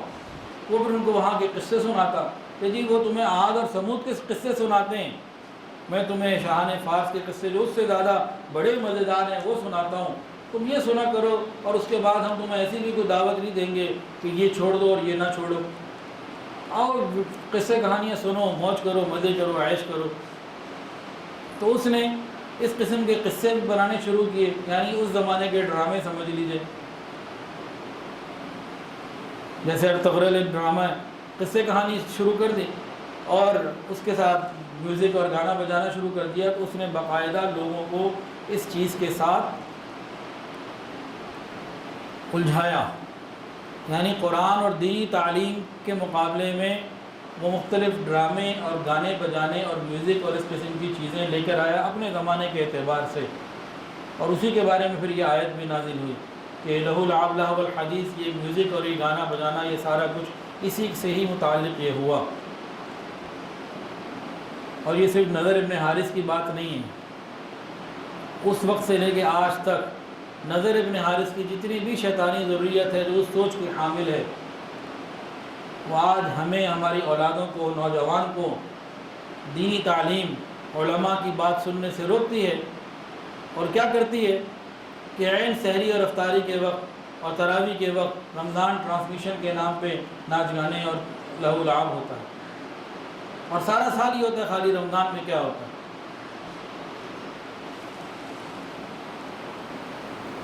اور جہاں یہ ہوتا ہے وہاں پھر تباہی آ کے رہتی ہے، کہ جب ہم اپنے مقصد کو بھول کر ان چیزوں میں لگ جاتے ہیں، پھر اجتماعی طور پر وہ قوم معاشی طور پہ بھی تباہ ہوتی ہے، اخلاقی طور پہ بھی تباہ ہوتی ہے، اس کا پھر نہ دین کو رہتا ہے نہ دنیا رہتا ہے۔ ہمارے ہاں بہت سارے لوگ جو بڑے اپ ٹو ڈیٹ اور بڑے جو ہے نا وہ آگے کے سمجھے جاتے ہیں، ایلیٹ کلاس بھی ہے، اور اس طرح کے جو بڑے اپنے آپ کو سمجھتے ہیں کہ جو بڑے ماڈرن لوگ ہیں، وہاں کیا ہے، وہاں موسیقی کو، ناچ گانے کو بیماری، گناہ، حرام نہیں سمجھا جاتا، بلکہ اس کو ثقافت، آرٹ اور ایک کوالٹی اور جناب روح کی غذا اور اس کو ایک بہترین فن لطیف سمجھا جاتا ہے۔ بیماری کا آخری درجہ کیا ہوتا ہے کہ جب بیمار بیماری کو بیماری سمجھنا ہی بند کر دے، بلکہ فخر کرے۔ مثال، ایک آدمی کو شوگر ہے، ڈاکٹروں نے منع کر دیا ہے بھائی ذرا احتیاط رکھنا، اب وہ کیا کرے، وہ یہ کہے کہ نہیں شوگر تو کوئی بیماری ہے ہی نہیں، ایسے ہی بولتے ہیں آپ، اور وہ زیادہ سے زیادہ میٹھا کھائے اور اپنا میٹھا زیادہ کھانے پہ فخر محسوس کرے، اس کو کیا کہیں گے؟ یہ شخص لا علاج ہے، اس کا علاج نہیں ہو سکتا، یہ جلدی مرے گا، بیمار ہوگا، یہ پریشان ہوگا، موت تو اپنے ہی وقت پر آنی ہے لیکن زندگی بدترین گزارے گا۔ کیوں؟ بیماری کو بیماری نہیں سمجھ رہا، بلکہ اس پہ فخر کر رہا ہے الٹا کر کے۔ یہ آخری بات ہوتی ہے، اس کے بعد کوئی مسئلہ رہ نہیں جاتا، یہ سب سے آخری سٹیج ہوتی ہے بیماری کی، جب بیمار بیماری کو بیماری سمجھنا چھوڑ دے۔ اسی طرح گناہوں کے اندر بھی سب سے آخری اور تباہی والی سٹیج، مہلک سٹیج، تباہ ہلاک کر دینے والی سٹیج کیا ہوتی ہے؟ جب مسلمان گناہ کو گناہ سمجھنا ہی چھوڑ دے، بلکہ گناہ کر کے اس پہ فخر کرے۔ آج کتنے نوجوان ہیں جو باقاعدہ گناہ کر کے اپنے گناہوں پہ فخر کرتے ہیں اور اسے فیس بک پہ لگاتے بھی ہیں، دنیا کو بتاتے ہیں کہ جی میں نے کیسے کیسے گناہ کیے۔ یہ آخری سٹیج ہوتی ہے، پھر دل ویران اور تباہ ہو جایا کرتے ہیں، پھر ان کو توبہ کی توفیق ملنا بہت مشکل ہو جاتا ہے۔ بھئی توبہ کی توفیق تو گانوں سے، میوزک سے اس کو ملے گی جو اس کو حرام تو سمجھے، گناہ تو سمجھے، برا تو سمجھے۔ جو اس کو نہ برا سمجھ رہا، نہ حرام، نہ گناہ، یہ کس بات کی توبہ کرے گا؟ وہ تو اس فخر اور شان میں ہے کہ جی میں آرٹسٹ ہوں، میں گلوکار ہوں، میں فلاں ہوں، میں جناب ٹک ٹاک اسٹار ہوں، وہی تو اس پہ فخر محسوس کر رہا ہے۔ اس کو توبہ کی توفیق کس بنیاد پہ ملے گی؟ جیسے شوگر کا مریض شوگر کو کہے کہ بیماری نہیں اور زیادہ میٹھا بھی کھائے اور فخر بھی محسوس کرے، اسی طرح یہ بات بھی سمجھنے کی ہے۔ تو یہاں تک تو ہم پہنچ چکے ہیں کہ اتنا بڑا گناہ کہ جس کے بارے میں رسول اللہ صلی اللہ علیہ وسلم نے اتنی وعیدیں دیں، اتنا اس کو برا سمجھا، بتایا، آج ہم اس کے اندر فخر محسوس کریں، اس سے زیادہ پھر اب بیماری اور کیا ہو سکتی ہے۔ اور بعض لوگ ایسے بھی ہیں جو تھوڑا بہت دینداری کو رکھتے ہیں، نماز بھی پڑھ لیتے ہیں، فکر بھی کر لیتے ہیں، میوزک کو برا بھی سمجھتے ہیں، لیکن اپنی نسلوں کو اس سے بچانے کی فکر نہیں کرتے۔ یہ بھی ایک بہت بڑا مسئلہ ہے۔ سمجھتے ہیں کہ برا ہے لیکن آنکھیں بند کیے بیٹھے ہیں، نہ اپنی فکر کرتے ہیں نہ اپنی نسلوں کی فکر کرتے ہیں۔ تو یہ بھی ایک بہت بڑا مسئلہ ہے، یہ عام بات نہیں ہے۔ ایک حکایت ذکر ہے تھانوی رحمۃ اللہ علیہ نے کہ ایک شخص کہیں جا رہا تھا، اس نے دیکھا کہ ایک بدو اعرابی دیہاتی جو ہے کہ رو رہا ہے۔ اس سے پوچھا کیوں رو رہے ہو؟ اس نے کہا یہ میرا کتا ہے، مجھے اس سے بڑی محبت ہے، ابھی یہ مر رہا ہے۔ یہ کیوں مر رہا ہے؟ بھوک سے مر رہا ہے۔ اچھا بھائی، تو اس نے دیکھا کہ برابر میں روٹیاں بھی پڑی ہیں، تو خدا کے بندے جب بھوک سے مر رہا ہے، تجھے اس سے محبت بھی ہے، آنسو بہا رہا ہے، تو اس کو روٹیاں کھلا دے، اس کی بھوک تو ختم ہو۔ تو جی روٹی میں کیسے کھلاؤں، اس پہ میرے پیسے لگے ہوئے، آنسو تو فری میں جاری ہو رہا ہے نا۔ تو بہت سارے مفادات کی وجہ سے، وہ مالی ہوں یا کسی اعتبار کے ہوں، ہم اپنی اولاد کو صحیح بات سمجھانے سے بھی چلیں۔ حضرت تھانوی رحمۃ اللہ نے لکھا ہے کہ حضرت حاجی امداد اللہ مہاجر مکی رحمۃ اللہ علیہ ایک مرتبہ کسی بمبئی میں گئے، تو وہاں ایک بڑا تاجر تھا، وہ آ کے ملا، کہنے کا حضرت دعا کریں حج کی توفیق ہو جائے۔ انہوں نے کہا ایک شرط پہ کروں گا کہ جب یہاں سے حج کا جہاز روانہ ہونے لگے، تم اپنا اختیار مجھے دے دو کہ میں تمہارا ہاتھ پکڑ کے وہاں پہنچا دوں۔ تم یہ بات کرو تو دعا کرتا ہوں، ورنہ خالی میری دعائیں کروانے سے کام نہیں ہوتا، اندر تو تمہاری نیت ہے کوئی نہیں، کاروبار چھوڑنا، کام چھوڑنا، نکلنا، یہ سب تمہاری نیت تو ہے نہیں، کہ کام خود تو نکلیں گے نہیں، ختم نہیں ہوں گے، کم نہیں ہوں گے۔ اپنی نیت ارادہ بھی تو کرو، مجھے اختیار دو کہ جب جہاز آئے گا میں تمہیں سارے قانونی تقاضے پورے تم کرو اور ساتھ میں تمہیں پہنچا کے آؤں، کرتا ہوں دعا۔ خاموش ہو گیا کہ اپنی نیت ارادہ کوئی نہیں تھا۔ حضرت جی دعا کریں بس نیک ہو جائیں، بس دعا کریں جی نیک ہو جائیں، اولاد اچھی ہو جائے، خود کوئی فکر نہیں کرنی، محنت نہیں کرنی، علماء کے پاس نہیں آنا، مدارس میں نہیں آنا، اس کے لیے جو طریقے ہیں حلال کمائی اختیار کرنا، حرام سے بچنا، وہ سب کچھ نہیں کرنا، بس یہ دعا کریں جی ہم نیک ہو جائیں، ٹھیک ہو جائیں، آخرت بن جائے۔ ایسے نہیں بات بنتی، کچھ کرنا بھی پڑتا ہے۔ ایک اور حدیث سنیے اور دل کے کانوں سے سن لیجیے۔ اللہ اکبر کبیرہ، نبی علیہ السلام نے ایک آدمی کو دیکھا کہ رات کے وقت گانے سن رہا ہے، تو آپ نے 3 مرتبہ فرمایا اس کی نماز کا کوئی اعتبار نہیں، اس کی نماز کا کوئی اعتبار نہیں، اس کی نماز کا کوئی اعتبار نہیں۔ یعنی گانا سننے والے کی نماز بھی قبول نہیں ہوتی، گانا سننے والے کی نماز بھی قبول نہیں ہوتی۔ بات یہ ہے کہ اگر کوئی ڈاکٹر کسی کو کوئی دوائی دے اور اس کے اندر ٹونک بھی ہوں، کوئی حکیم دوائی دے اس کے اندر جناب بڑی قوت والے خمیرے بھی ہوں اور بڑی چیزیں ہوں، اب وہ قوت والی چیزیں کھائے، قوت تو اسے ملے گی، لیکن اگر وہ شام کو تھوڑا سا زہر بھی لے لے تو ساری چیزیں بے اثر ہو جائیں گی۔ تو نماز سے روحانی قوت تو ملتی ہے، لیکن اس کے بعد رات کو تھوڑی دیر ٹک ٹاک پہ بیٹھ گئے، یوٹیوب پہ بیٹھ گئے، کسی چینل پہ بیٹھ گئے اور جناب کچھ میوزک سننے یا دل لگی کے لیے بیٹھے رہے، تو سارے اثرات تو ختم ہو گئے، جو روحانی قوت حاصل کی وہ خود ختم کر دی۔ تو مکمل علاج کیسے ہوتا ہے کہ انسان دوائی بھی لے اور ساتھ پرہیز بھی کرے، جن چیزوں سے پرہیز کرنی ضروری ہے۔ اب کوئی شخص نماز بھی پڑھے اور سود بھی کھائے، نماز بھی پڑھے اور زنا بھی کرے، نماز بھی پڑھے اور رشوت بھی لے، جب یہ سب کچھ ہوگا تو اس کے اعمال کی قبولیت اور اس کی سارے اثرات اور انوارات سب ختم ہو جائیں گے، جیسا کہ آج ہمارے ہو رہے ہیں۔ ہم بہت ساری مصیبتیں اپنی آنکھوں سے دیکھ رہے ہیں لیکن توبہ نہیں کرتے۔ انسانی خون کا سستا ہو جانا کیا یہ عذاب الہی نہیں؟ دلوں کے اندر اضطراب، روحوں کے اندر بے چینی، کیا یہ عذاب نہیں؟ یہ زلزلے، دھماکے، سیلاب، یہ اچانک ایکسیڈنٹس، درجنوں سینکڑوں لوگوں کا اکٹھے مر جانا، یہ سب عذاب کی صورتیں ہیں، لیکن ان تمام چیزوں کے باوجود ہمارے دل توبہ کی طرف نہیں آتے۔ اور تعجب کی بات تو یہ ہے کہ جس پیغمبر کے ہم نام لینے والے ہیں، جن کا کلمہ ہم نے پڑھا ہے، ہم انہی کی مخالفت کرتے ہیں۔ نبی علیہ السلام کی بعثت کے جو مقاصد قرآن میں بیان ہوئے، تزکیہ کرنا، دین کی تعلیم دینا، قرآن کی تلاوت کرنا، حدیث میں ایک مقصد اور بھی بیان ہوا ہے، سنیے اور دل کے کانوں سے سنیے۔ نبی علیہ السلام نے ارشاد فرمایا، مجھے آلات موسیقی توڑنے کے لیے بھیجا گیا ہے، مجھے آلات موسیقی توڑنے کے لیے بھیجا گیا ہے۔ یہ حدیث رسول اللہ صلی اللہ علیہ وسلم ہے۔ نبی علیہ السلام اپنی آمد کا، بعثت کا مقصد بتا رہے ہیں آلات موسیقی کو توڑنا، اور ہمارے گھروں میں ہوم تھیٹر، منی سینما، اور ہمارے گھر کی در و دیوار پہ کتنی ایسی چیزیں ہیں جو میوزک سے اور موسیقی سے اور ان آلات سے تعلق رکھتی ہیں، جن کو توڑنے کے لیے اللہ نے اپنے محبوب کو بھیجا۔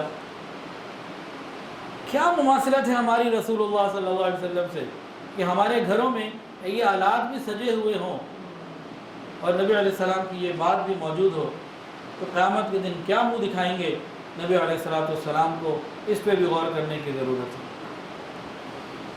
زمانہ جاہلیت میں بھی زنا عام تھا، آج بھی عام ہے۔ زمانہ جاہلیت میں بھی شراب نوشی عام تھی، آج بھی عام ہے۔ زمانہ جاہلیت میں بھی سودی نظام رائج تھا، آج بھی عام ہے۔ زمانہ جاہلیت میں بھی عورت کو کھلونا بنانا، اس کے ذریعے کمائی کرنا، یہ عام تھا، آج بھی عام ہے۔ زمانہ جاہلیت میں بھی ناچ گانے کی محفلیں لگا کرتی تھیں، عام تھی اور آج بھی عام ہے۔ زمانہ جاہلیت میں بھی بدکاری کے اڈے ہوتے تھے، آج بھی بنے ہوئے ہیں۔ زمانہ جاہلیت میں بھی ناجائز ولادت بہت کثرت سے ہوا کرتی تھی، اور آج بھی خاص طور سے فرنگی ماحول میں تو بہت زیادہ عام ہے۔ تو ہم نے نبی علیہ السلام سے پھر کیا سیکھا اور کیا بنا؟ اب گانا بجانے کی کمائی، میوزک کی کمائی، جو جناب اسنیپ چیٹ، اسنیپ ویڈیو، ٹک ٹاک، یوٹیوب اور مختلف طریقوں سے لی جاتی ہے، اس کے بارے میں بھی ذرا بات سن لیجیے۔ کہاں جا رہے ہیں ہم؟ ہماری سوسائٹی میں سارا دن جو مزدور نوکری کر رہا ہے، محنت کر رہا ہے، پتھر توڑ رہا ہے، وہ سستا مل جائے گا۔ چلچلاتی دھوپ میں اور یخ بستہ ہواؤں میں محنت کرنے والے مزدور اور کسان، اس کی قیمت سستی ہے۔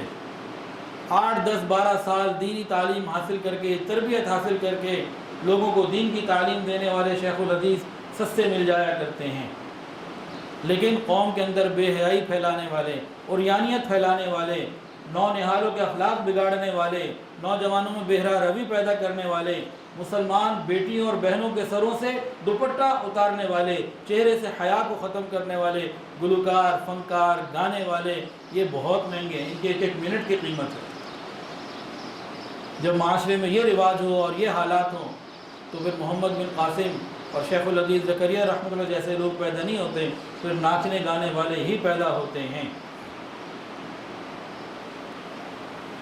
اور جان لیجئے، اس طرح کے پیشوں سے اور اس طریقے کے طریقوں سے کمائی کو حاصل کرنا، چاہے اس سے ہمیں گاڑی بڑی مل جائے، گھر ہمیں اچھا مل جائے، اور ہم قیمتی لباس پہن کر دنیا میں مٹک مٹک کے چلنے والے ہوں، قیامت کے دن ان کے جسم کے اوپر ایک چیتھڑا بھی نہیں ہوگا، اور اس قسم کی کمائی جو میوزک اور بے حیائی کے راستے سے ہے، اس کا ایک ایک پیسہ حرام ہے۔ اور یہ اپنی طرف سے نہیں کہہ رہا، نبی علیہ السلام کی بات سن لیجئے، نبی علیہ السلام کا فرمان سن لیجئے۔ صفوان ابن امیہ رضی اللہ تعالیٰ عنہ سے روایت ہے کہ فرماتے ہیں کہ ایک مرتبہ نبی علیہ السلام کے پاس تھے، اتنے میں ایک شخص عامر ابن قرہ نبی علیہ السلام کے پاس آیا اور اس نے آ کے عرض کیا، یا رسول اللہ، میرے لیے اللہ نے شقاوت، بدبختی اور سختی مقرر کر دی ہے، میرے نصیب میں لکھ دی ہے، میں سمجھتا ہوں مجھے حلال نہیں ملنے لگا، مجھے آپ 10 بجانے کی اجازت دے دیجئے تاکہ میں اس سے اپنا رزق حاصل کر سکوں، میں 10 بجایا کروں، آپ مجھے گانا بنانے کی اجازت دے دیجئے، میں وعدہ کرتا ہوں میں فحش گانا نہیں گاؤں گا۔ یہ اس نے آگے دربار رسالت میں بات کی۔ نبی علیہ السلام نے کیا جواب دیا؟ یہ ٹک ٹاک پر بیٹھنے والے اور اس طرح کی چیزوں پہ بیٹھنے والے اپنے نبی کی بات کو دل کے کانوں سے سن لیں۔ رسول اللہ صلی اللہ علیہ وسلم نے ارشاد فرمایا، میں تجھے ہرگز اجازت نہ دوں گا، نہ تیری عزت کروں گا، نہ تجھے کچھ عطا کروں گا۔ اے خدا کے دشمن، تو جھوٹ بولتا ہے، اللہ نے تجھ کو حلال اور پاکیزہ رزق عطا فرمایا ہے، تو چاہے تو حلال کر سکتا ہے، تو خود حرام کی طرف اختیار کر رہا ہے، حرام کو اختیار خود کر رہا ہے۔ اگر میں اس سے پہلے تجھے منع نہ کر چکا ہوتا اور تجھے سمجھا نہ چکا ہوتا تو میں تیرے ساتھ برے طریقے سے پیش آتا. یہ رحمت للعالمین ہے جو مہمان نوازی میں سب سے زیادہ ہیں. فرمایا کہ اگر پہلے نہ بتایا ہوتا تجھے ابھی پہ سکھاتا سبق, برے طریقے سے پیش آتا. چل میرے پاس سے اٹھ کے کھڑا ہو جا, خدا کے سامنے توبہ کر, یاد رکھ اب اگر سمجھانے کے بعد تو نے یہی کیا جو کچھ کہہ رہا ہے, میں تجھے دردناک سزا دلواؤں گا, تیرا منہ بگاڑ دوں گا, تیرے گھر کو تجھے گھر سے باہر نکال دوں گا, تیرا سامان لوگوں کے اندر تقسیم کروا دوں گا. یہ نبی علیہ السلام رحمۃ اللہ عالمین کے الفاظ ہیں اس شخص کے لیے جو آیا کہ جی میں فحش گانے نہیں گاؤں گا, مجھے دف وغیرہ کی ذرا محدود اجازت دے دیجئے. تو نبی علیہ السلام نے اتنی سختی کے ساتھ اس کے ساتھ معاملہ کیا. اور جب وہ چلا گیا تو نبی علیہ السلام نے فرمایا یہی لوگ ہیں جو گناہ گار ہیں اور نافرمان ہیں. جو کوئی ان میں سے بغیر توبہ کے مرے گا, قیامت کے دن اللہ اسے ننگا اٹھائے گا, اس کے جسم کے اوپر ایک چیتھڑا بھی لباس کا نہ ہوگا, کھڑا ہونا چاہے گا لڑکھڑائے گا, گر جائے گا.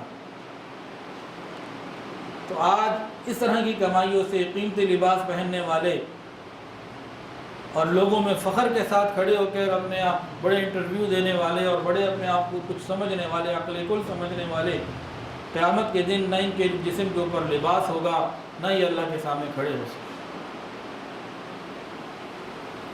اب ہم خود سوچیں ہمیں کیا کرنا ہے, کس طرف ہم جا رہے ہیں. اللہ اکبر کبیرہ. ایک اور حدیث سن لیجئے.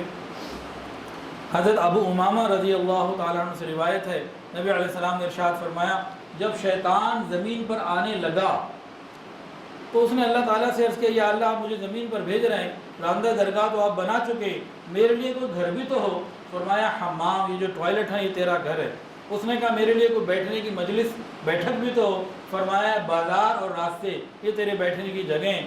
فرمایا اس نے عرض کیا کہ اللہ میرے لیے کوئی کھانا بھی تو مقرر ہو. فرمایا ہر وہ چیز جس پہ میرا نام نہ لیا جائے وہ تیرا کھانا ہے. اس نے کہا مجھے پینے کے لیے بھی کچھ عطا ہو. فرمایا ہر نشہ آور چیز یہ تیرا مشروب ہے. اس نے کہا اللہ مجھے اپنی طرف بلانے کا, کہ میں لوگوں کو اپنی طرف بلاؤں, کوئی ذریعہ بھی تو دے دے. فرمایا یہ میوزک, یہ گانا بجانا, یہ باجے, یہ آلات, یہ سب تیری طرف بلانے والی چیزیں ہیں.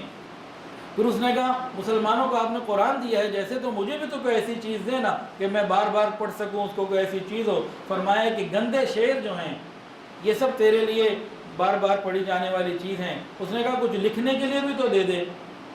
تو اللہ نے کہا جسم کے اوپر گوندنا, یہ ٹیٹوز جو بناتے ہیں یہ تیری لکھائی ہے. تو عرض کیا میرے لیے کوئی کلام بھی تو ہو, میرا بھی تو کوئی کلام ہو. فرمایا جھوٹ تیرا کلام ہے. اس نے کہا میرے لیے کوئی جال بھی تو ہو. فرمایا عورتیں تیرا جال ہے.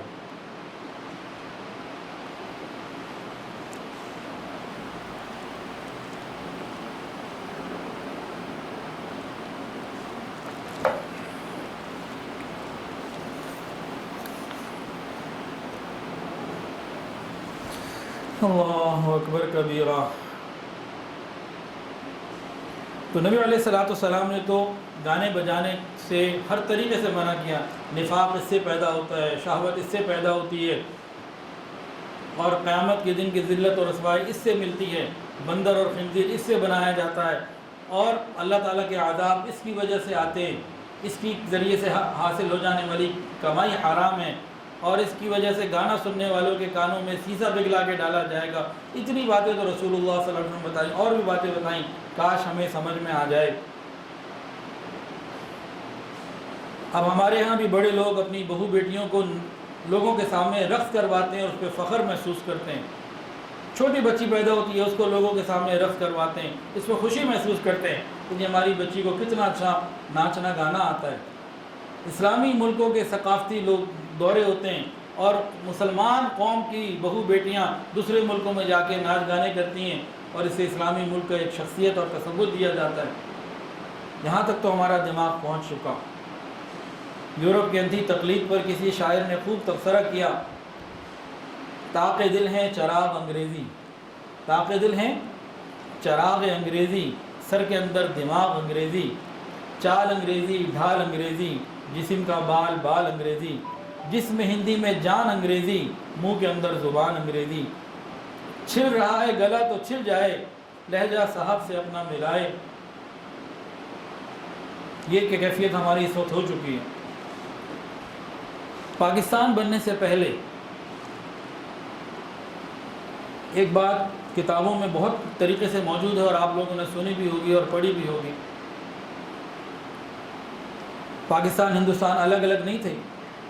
اس زمانے میں مسجدوں کے سامنے سے ہندوؤں کی بارات جب گزرتی تھی نا تو بارات میں ڈھول تماشے ہوتے تھے، اور جب مسجد قریب آ جاتی تو ہندو خود بخود اپنے ڈھول اور بارات اور گانے کی میوزک کی آواز بند کر دیا کرتے تھے، روک دیا کرتے تھے کہ مسلمانوں کی گھر یہ مسجد آ رہی ہے، اللہ کا گھر آ رہا ہے.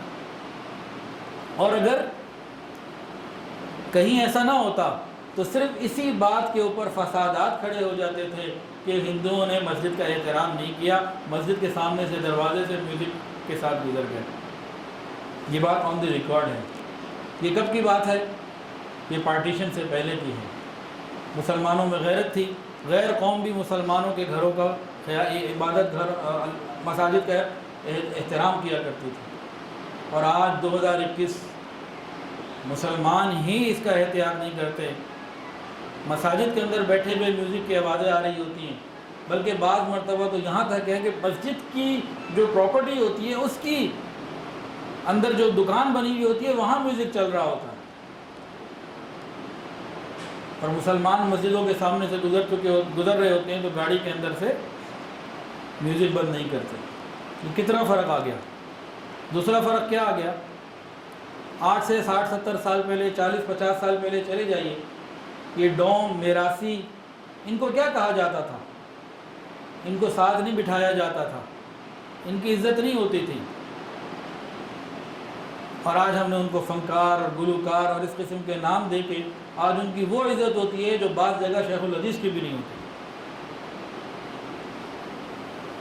کسی کافر ملک میں کسی گانے والی ناچنے والی کا انتقال ہو جائے تو مسلمانوں کے اندر ایک افسوس اور غم کی لہر پیدا ہو جاتی ہے. اتنی تباہی تو آ چکی ہے. حضرت مفتی تقی عثمانی صاحب کی ایک جگہ ایک بات پڑھی، انہوں نے کہا ایک زمانہ ایسا تھا کہ جس توجہ سے سنیے گا، انہوں نے لکھا ہے، انہوں نے فرمایا ایک زمانہ ایسا تھا کہ جس گھر میں ریڈیو ہوتا تھا، ٹی وی نہیں ہوتا تھا، صرف ریڈیو ہوتا تھا، اس زمانے میں ٹی وی تھا ہی نہیں، تو اس گھر کو کہا جاتا تھا کہ یہ دیکھو ان کے گھر میں ریڈیو ہے، یہ بے حیائی کی اور بری علامت سمجھا جاتا تھا. ایک زمانہ ایسا گزرا ہے کہ مفتی تقی عثمانی صاحب نے جس گھر میں ریڈیو ہوتا تھا تو اس کی طرف نسبت برائی کی جاتی تھی. فرماتے ہیں آج اتنی تبدیلی آ گئی کہ اگر گھر میں ٹی وی نہیں ہے اور صرف ریڈیو ہے، کہتے ہیں کتنے دیندار لوگ ہیں کہ صرف ریڈیو ہے، گھر میں ٹی وی نہیں ہے. اتنی تبدیلی تو آ چکی ہے اور آگے پتہ نہیں کیا ہوگا.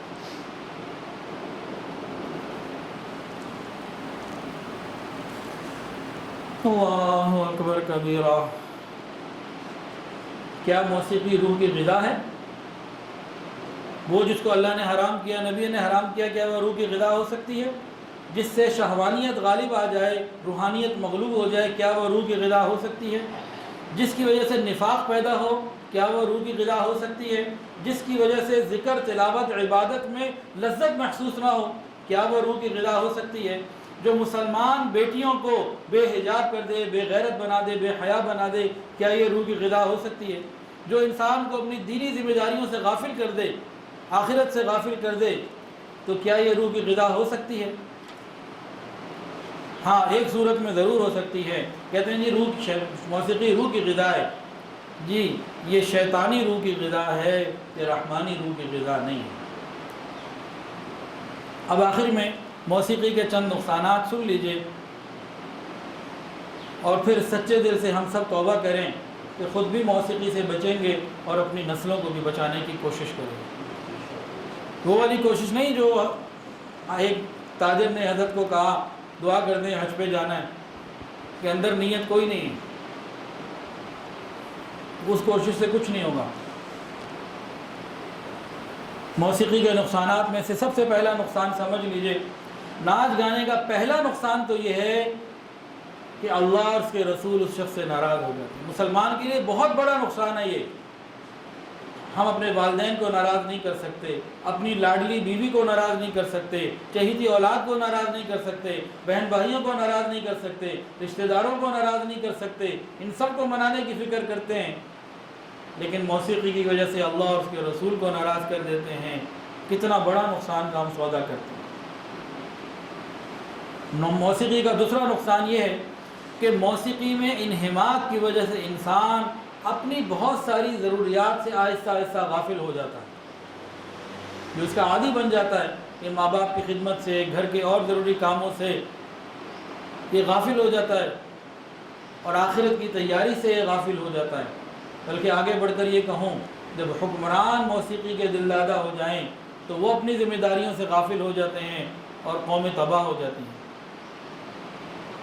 مغل بادشاہ آپ کے سامنے ہیں، پورے ہندوستان میں مسلمانوں کا راج تھا، لیکن جب محمد شاہ رنگیلے جیسے آئے کہ جس کی فوج کتنی سینکڑوں گانے بجانے والے لوگ اس کے قریب موجود، تو جب اس قسم کے بادشاہ آئے تو پھر انگریز کو پورا موقع ملا اور مسلمانوں کے سے حکومت چھن گئی، سب کچھ ختم ہو گیا۔ یہ سب موسیقی کی وجہ سے ہوا، ان آلات میں، ان چیزوں میں پڑھنے کی وجہ سے ہوا۔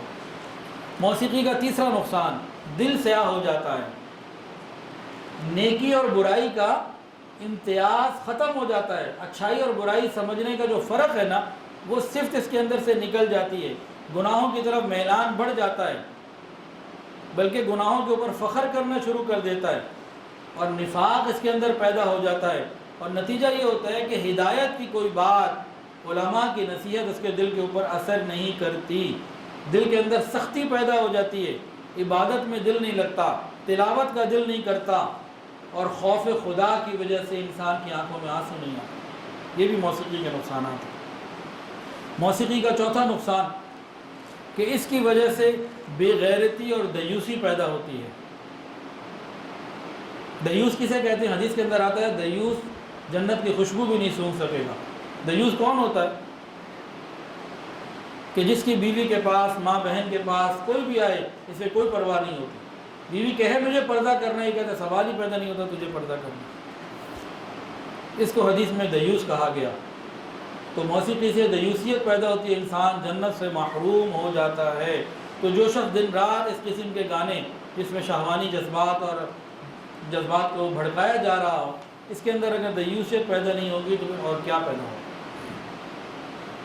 جبکہ حدیث کے اندر یہ بات بتا دی گئی۔ پانچواں نقصان یہ ہے موسیقی کا، ناچ گانے کا، کہ دل کے اندر زنا کا داعیہ پیدا ہوتا ہے، معاشرے کے اندر اخلاق ختم ہو جاتا ہے، حیا ختم ہو جاتی ہے، اور بے حیائی بڑھتی چلی جاتی ہے۔ قرآن حکیم میں ازواج مطہرات تک کو حکم دیا گیا، غیر محرم سے بات کرو تو نرم آواز سے مت کرنا، ذرا سختی کے ساتھ کرنا۔ سلیمان ابن عبد الملک نے ایک موقع پہ ایک بات کہی تھی، اس نے کہا اونٹ بلبلاتا ہے تو اونٹنی بے خود ہو جاتی ہے، بکرا جوش شہوت میں آ کر آواز نکالتا ہے تو بکری مست ہو جاتی ہے، کبوتر گٹر ہوں کرتا ہے تو کبوتری مزے میں آ جاتی ہے، مرد راگ گاتا ہے تو عورت مستی میں آ جاتی ہے۔ اسی بات کو آگے بڑھاتے ہوئے، کیا عورت جب پرکشش آواز نکالے گی اور ساتھ ناچ بھی رہی ہوگی تو مرد کے اندر جوش نہیں آئے گا؟ اور نوجوان جب ان باتوں کو دیکھتے ہیں تو یہ اپنی شہوت کو کسی نہ کسی طریقے سے پورا کرنے کے راستے نکال لیتے ہیں۔ نکاح دیر سے ہو رہا ہے، اور یہ چیزیں جب دیکھی سنی اندر شہوت بھڑک گئی، اب اس کو پورا کرنے کے لیے یہ کوئی نہ کوئی طریقہ نکال لیتے ہیں۔ آج حالت یہ ہو گئی ہے کہ اپنے بیٹے کے لیے پاک دامن بہو تلاش کرنا ایک مشکل کام ہوتا جا رہا ہے، اپنی بیٹی کے لیے پاک دامن داماد تلاش کرنا مشکل کام ہوتا چلا جا رہا ہے، یہاں تک حالت پہنچ چکی ہے۔ چھٹا نقصان یہ ہے کہ اس سے دولت کا ضیاع ہوتا ہے، مال پیسہ غلط جگہ پہ لگتا ہے۔ بعض مرتبہ بڑے بڑے ہوٹلوں میں بڑی بڑی قیمتی ٹکٹس کے ساتھ انسان بے حیائی کو انجوائے کرنے کے لیے جاتا ہے۔ اس کو کہو کسی غریب کی مدد کر دو، وہ نہیں کرتا۔ گانا سننے کے لیے ہزاروں لاکھوں روپے لگا دے گا۔ اس کو کہو کہ تمہارے قریب میں کسی کے گھر میں بھوک ہے، وہاں اس کے لیے کوئی راشن ڈال دو، وہ نہیں ڈالے گا، گانا سننے کی طرف بڑھ جائے گا۔ اس کو کہو تم نے موبائل 2 لاکھ کا لے لیا تو موبائل سستا کر کے کسی غریب کی مدد کر دو، اس کے لیے وہ تیار نہیں ہوگا۔ ہاں، ایسے لوگوں کو یہ نظر آئے گا کہ جی قربانی کرنے سے بہتر ہے کہ کسی غریب کے گھر میں جہیز کی ضرورت ہے تو وہاں جہیز دے دو. انہیں یہ نظر نہیں آئے گا کہ بے حیائی اور بے دینی کے کاموں میں جو لاکھوں روپے لگا رہے ہو وہ وہاں نہ لگا کے کسی غریب کی مدد کرو. سوچ بدل جائے. اور ساتواں نقصان، جو سارے نقصان بہت بڑے ہیں لیکن یہ ایک بہت بڑا نقصان یہ ہے کہ گانے بجانے کی وجہ سے نئی نسل تباہ ہو رہی ہے. وہ معصوم بچہ جس کے کانوں میں قرآن کی آواز آنی چاہیے تھی، بچپن ہی سے، چھوٹی عمر ہی سے اس کے کانوں میں فحش گانے جا رہے ہیں. ماں باپ اس کو دوسروں کے سامنے نچوا کر فخر محسوس کرتے ہیں کہ جی میرے بچے کو اتنی عمر میں فلاں ڈانس آ گیا اور یہ بھی آ گیا اور وہ بھی آ گیا. باقاعدہ ایسے اسکولوں میں بھیجا جاتا ہے جہاں اسے ڈانس سکھایا جائے. جب دن رات ہماری نسل موسیقی سنے گی، جب وہ اپنے ہر گھر کے بڑے چھوٹے کو موسیقی کا دل دادا دیکھیں گے، اپنے ماں باپ کو شادیوں میں اور مختلف جگہوں پہ ناچتا ہوا دیکھیں گے، جب یہ سب کچھ وہ کریں گے، جب مہمانوں کے سامنے بچے کو ایک ڈانسر کے طور پہ پیش کیا جائے گا تو اس بچے کا ایمان کیسے بنے گا؟ اس کو ایمان کی کیسے ملیں گی؟ یہ صحابہ اور صحابیات کو کیسے اپنا رول ماڈل بنائے گا؟ یہ علماء کا احترام کیسے کرے گا؟ یہ دیندار مجالس میں کیسے جائے گا؟ یہ مدارس میں کیسے آئے گا؟ یہ دین کی محنت کے لیے کیسے تیار ہوگا؟ کہ قرآن کی تلاوت سننے کا شوق کب رکھ سکے گا؟ یہ ساری چیزیں تو اس کے اندر رہ جائیں گی.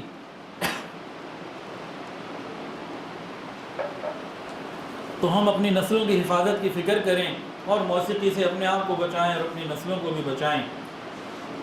یہ اولاد بہت بڑی نعمت ہے، اس کی حفاظت کرنی ہے، اس کے کردار اور اخلاق کی حفاظت کرنی ہے اور اللہ اور اس کے رسول کا پیغام اپنی نسلوں کو پہنچانا ہے.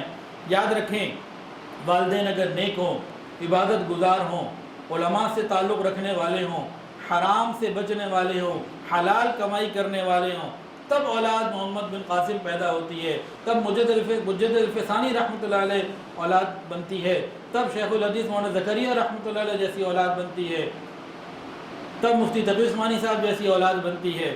یہ کب ہوتا ہے؟ جب والدین خود نیک ہوں. والدین اگر فاطمہ اور علی ہوں تو اولاد حسن اور حسین ہوا کرتی ہے. لیکن جہاں پہ والدین فاسق اور فاجر ہوں، اللہ کے نافرمان ہوں، حرام کھانے والے ہوں، گانا بجانے کے رسیاں ہوں، گانے بجانے کا شوق رکھتے ہوں، پھر اولاد کیا بنتی ہے؟ گلوکار بنتی ہے، فنکار بنتی ہے، چور اور ڈاکو بنتی ہے، قاتل اور دیوس بنتی ہے، فریبی اور مکار بنتی ہے، ظالم اور خونخوار بنتی ہے، یہ چنگیز خان اور ہلاکو خان بنتی ہے. تو یہ اولاد اللہ کی نعمت ہے، ہمیں اس کی حفاظت کرنی ہے اور ان کو صحیح ترتیب پہ چلانا ہے، ورنہ قیامت کے دن یہی سگی اولاد اللہ تعالیٰ سے دعا کرے گی. 22ویں سپارے میں اس کا ذکر ہے، ربنا آتنا ضعفین من العذاب والعنہم لعنا کبیرا. یا اللہ، یہ ہمارے ماں باپ، انہوں نے دنیا کے بارے میں بہت کچھ سمجھایا بڑھایا. کبراءنا سادتنا، یہ ہمارے سرپرست، یہ ہمارے بڑے، ہمارے ماں باپ، انہوں نے دنیا کے بارے میں بہت کچھ سکھایا پڑھایا، دین سے غافل کیے رکھا، علماء سے دور کیے رکھا. اللہ آج ہمیں عذاب میں مبتلا کیے جا رہے ہیں، ہم تو عذاب میں جا رہے ہیں. اللہ ہماری دعا یہ ہے کہ ہمارے ان بڑوں کو وَلْعَنْهُمْ لَعْنًا كَبِيرًا، ڈبل عذاب بھی دینا اور ان کے اوپر زیادہ لعنت بھی کرنا. ہم سے زیادہ لعنت کے مستحق ہمارے ہی بڑے ہیں جنہوں نے ہمیں دین کی طرف نہ لگایا. یہ سگی اولاد جس کو پہلے کھلایا بعد میں خود کھایا، جس کو پہلے سلایا بعد میں خود سوئے، جس کو پہلے پلایا بعد میں خود پیا، جس کے لیے سارا دن محنت کی، مشقت کی، اسے پالا پڑوس بڑا کیا، سب کچھ لگا دیا، قیامت کے دن یہی اولاد اللہ سے مانگ رہی ہوگی ربنا آتہم ضعفین من العذاب والعنہم لعنا کبیرا. اللہ ہمارے ان بڑوں کو، ماں باپ کو، کبراءنا سادتنا، ڈبل عذاب دے ہم سے. ہمیں تو مل رہا ہے جتنا ہمیں مل رہا ہے، اس TikTok, Snapchat, Snack Video اور اس کمائی کے حرام ہونے کی انہوں نے کبھی نہیں روکا. تو اللہ جتنا ہمیں عذاب مل رہا ہے وہ تو مل ہی رہا ہے. ہماری دعا یہ ہے کہ ہمارے ان بڑوں کو ہم سے ڈبل عذاب بھی دے، ڈبل لعنت بھی. تو اللہ تعالیٰ ایسے برے انجام سے ہماری حفاظت فرمائے. وآخر دعوانا ان الحمدللہ رب العالمین. توبہ کے کلمات پڑھ لیجئے، جو بیعت ہونا چاہیں بیعت کی نیت بھی کر سکتے. ساتھ ساتھ پڑھ لیجئے. بسم اللہ الرحمن الرحیم. لا الہ الا اللہ محمد رسول اللہ اشہد ان لا الہ الا اللہ وأشهد أن محمدا عبده ورسوله أستغفر الله ربي من كل ذنب وأتوب إليه أستغفر الله ربي من كل ذنب وأتوب إليه أستغفر الله ربي من كل ذنب وأتوب إليه برحمتك يا أرحم الراحمين۔ الحمدللہ ان کلمات سے ہم توبہ طائب ہو چکے۔ 6 معمولات ہیں، اگر پابندی سے کریں گے تو انشاءاللہ دلوں میں اللہ کی محبت آئے گی۔ پہلی چیز استغفار اور دوسری درود شریف، تیسری تلاوت قرآن مجید، چوتھی وقوف قلبی، پانچویں مراقبہ اور چھٹی رابطہ شیخ۔ تفصیلات کسی کو چاہیے تو پھر واٹس ایپ پہ لے لیں، اللہ تعالیٰ خیر فرمائیں گے۔ اچھا، آج تو الحمدللہ بیان ہوا آنے والی بدھ اور آنے والی اتوار۔ بدھ کو جو بیان سیرت کا ہے وہ نہیں ہوگا، بدھ کی صبح ہم لوگ سفر پہ جا رہے ہیں گلگت کے انشاءاللہ، تو اتوار کو تو بیان یہاں ہوتا ہی ہے عصر سے مغرب۔ جب میں نہیں ہوتا تو مولانا محمود انور صاحب کر لیتے ہیں یا کبھی اور آ جاتے ہیں، اکثریہ آتے ہیں، تو اتوار کا بیان کی تو ناغہ نہیں ہوتی، میں یہاں ہوں یا نہ ہوں۔ آنے والی بدھ کو انشاءاللہ بیان نہیں ہوگا، سفر پہ ہیں، اور اگلی بدھ تک امید ہے انشاءاللہ اگلی بدھ کو ہو جائے گا، آپ اللہ نے چاہا تو انشاءاللہ پہنچ جاؤں گا۔ باقی تو جب سفر میں جائیں گے تو ایک آدھ دن اوپر نیچے وہاں معلوم، کیونکہ 2 دن کا تو سفر ہے۔ بدھ کو یہاں سے چلیں گے، رات ناران میں ٹھہریں گے، اور پھر جمعرات کی رات کو گلگت شام کو پہنچیں گے انشاءاللہ۔ دعا کر لیجیے۔ الحمدللہ رب العالمین وصلی اللہ علی النبی الامی الکریم۔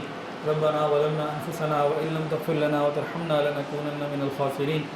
اللہ ہم آپ کے عاجز مسکین بندے ہیں، اللہ ظاہر میں بندے، حقیقت میں نہایت ہی گندے ہیں۔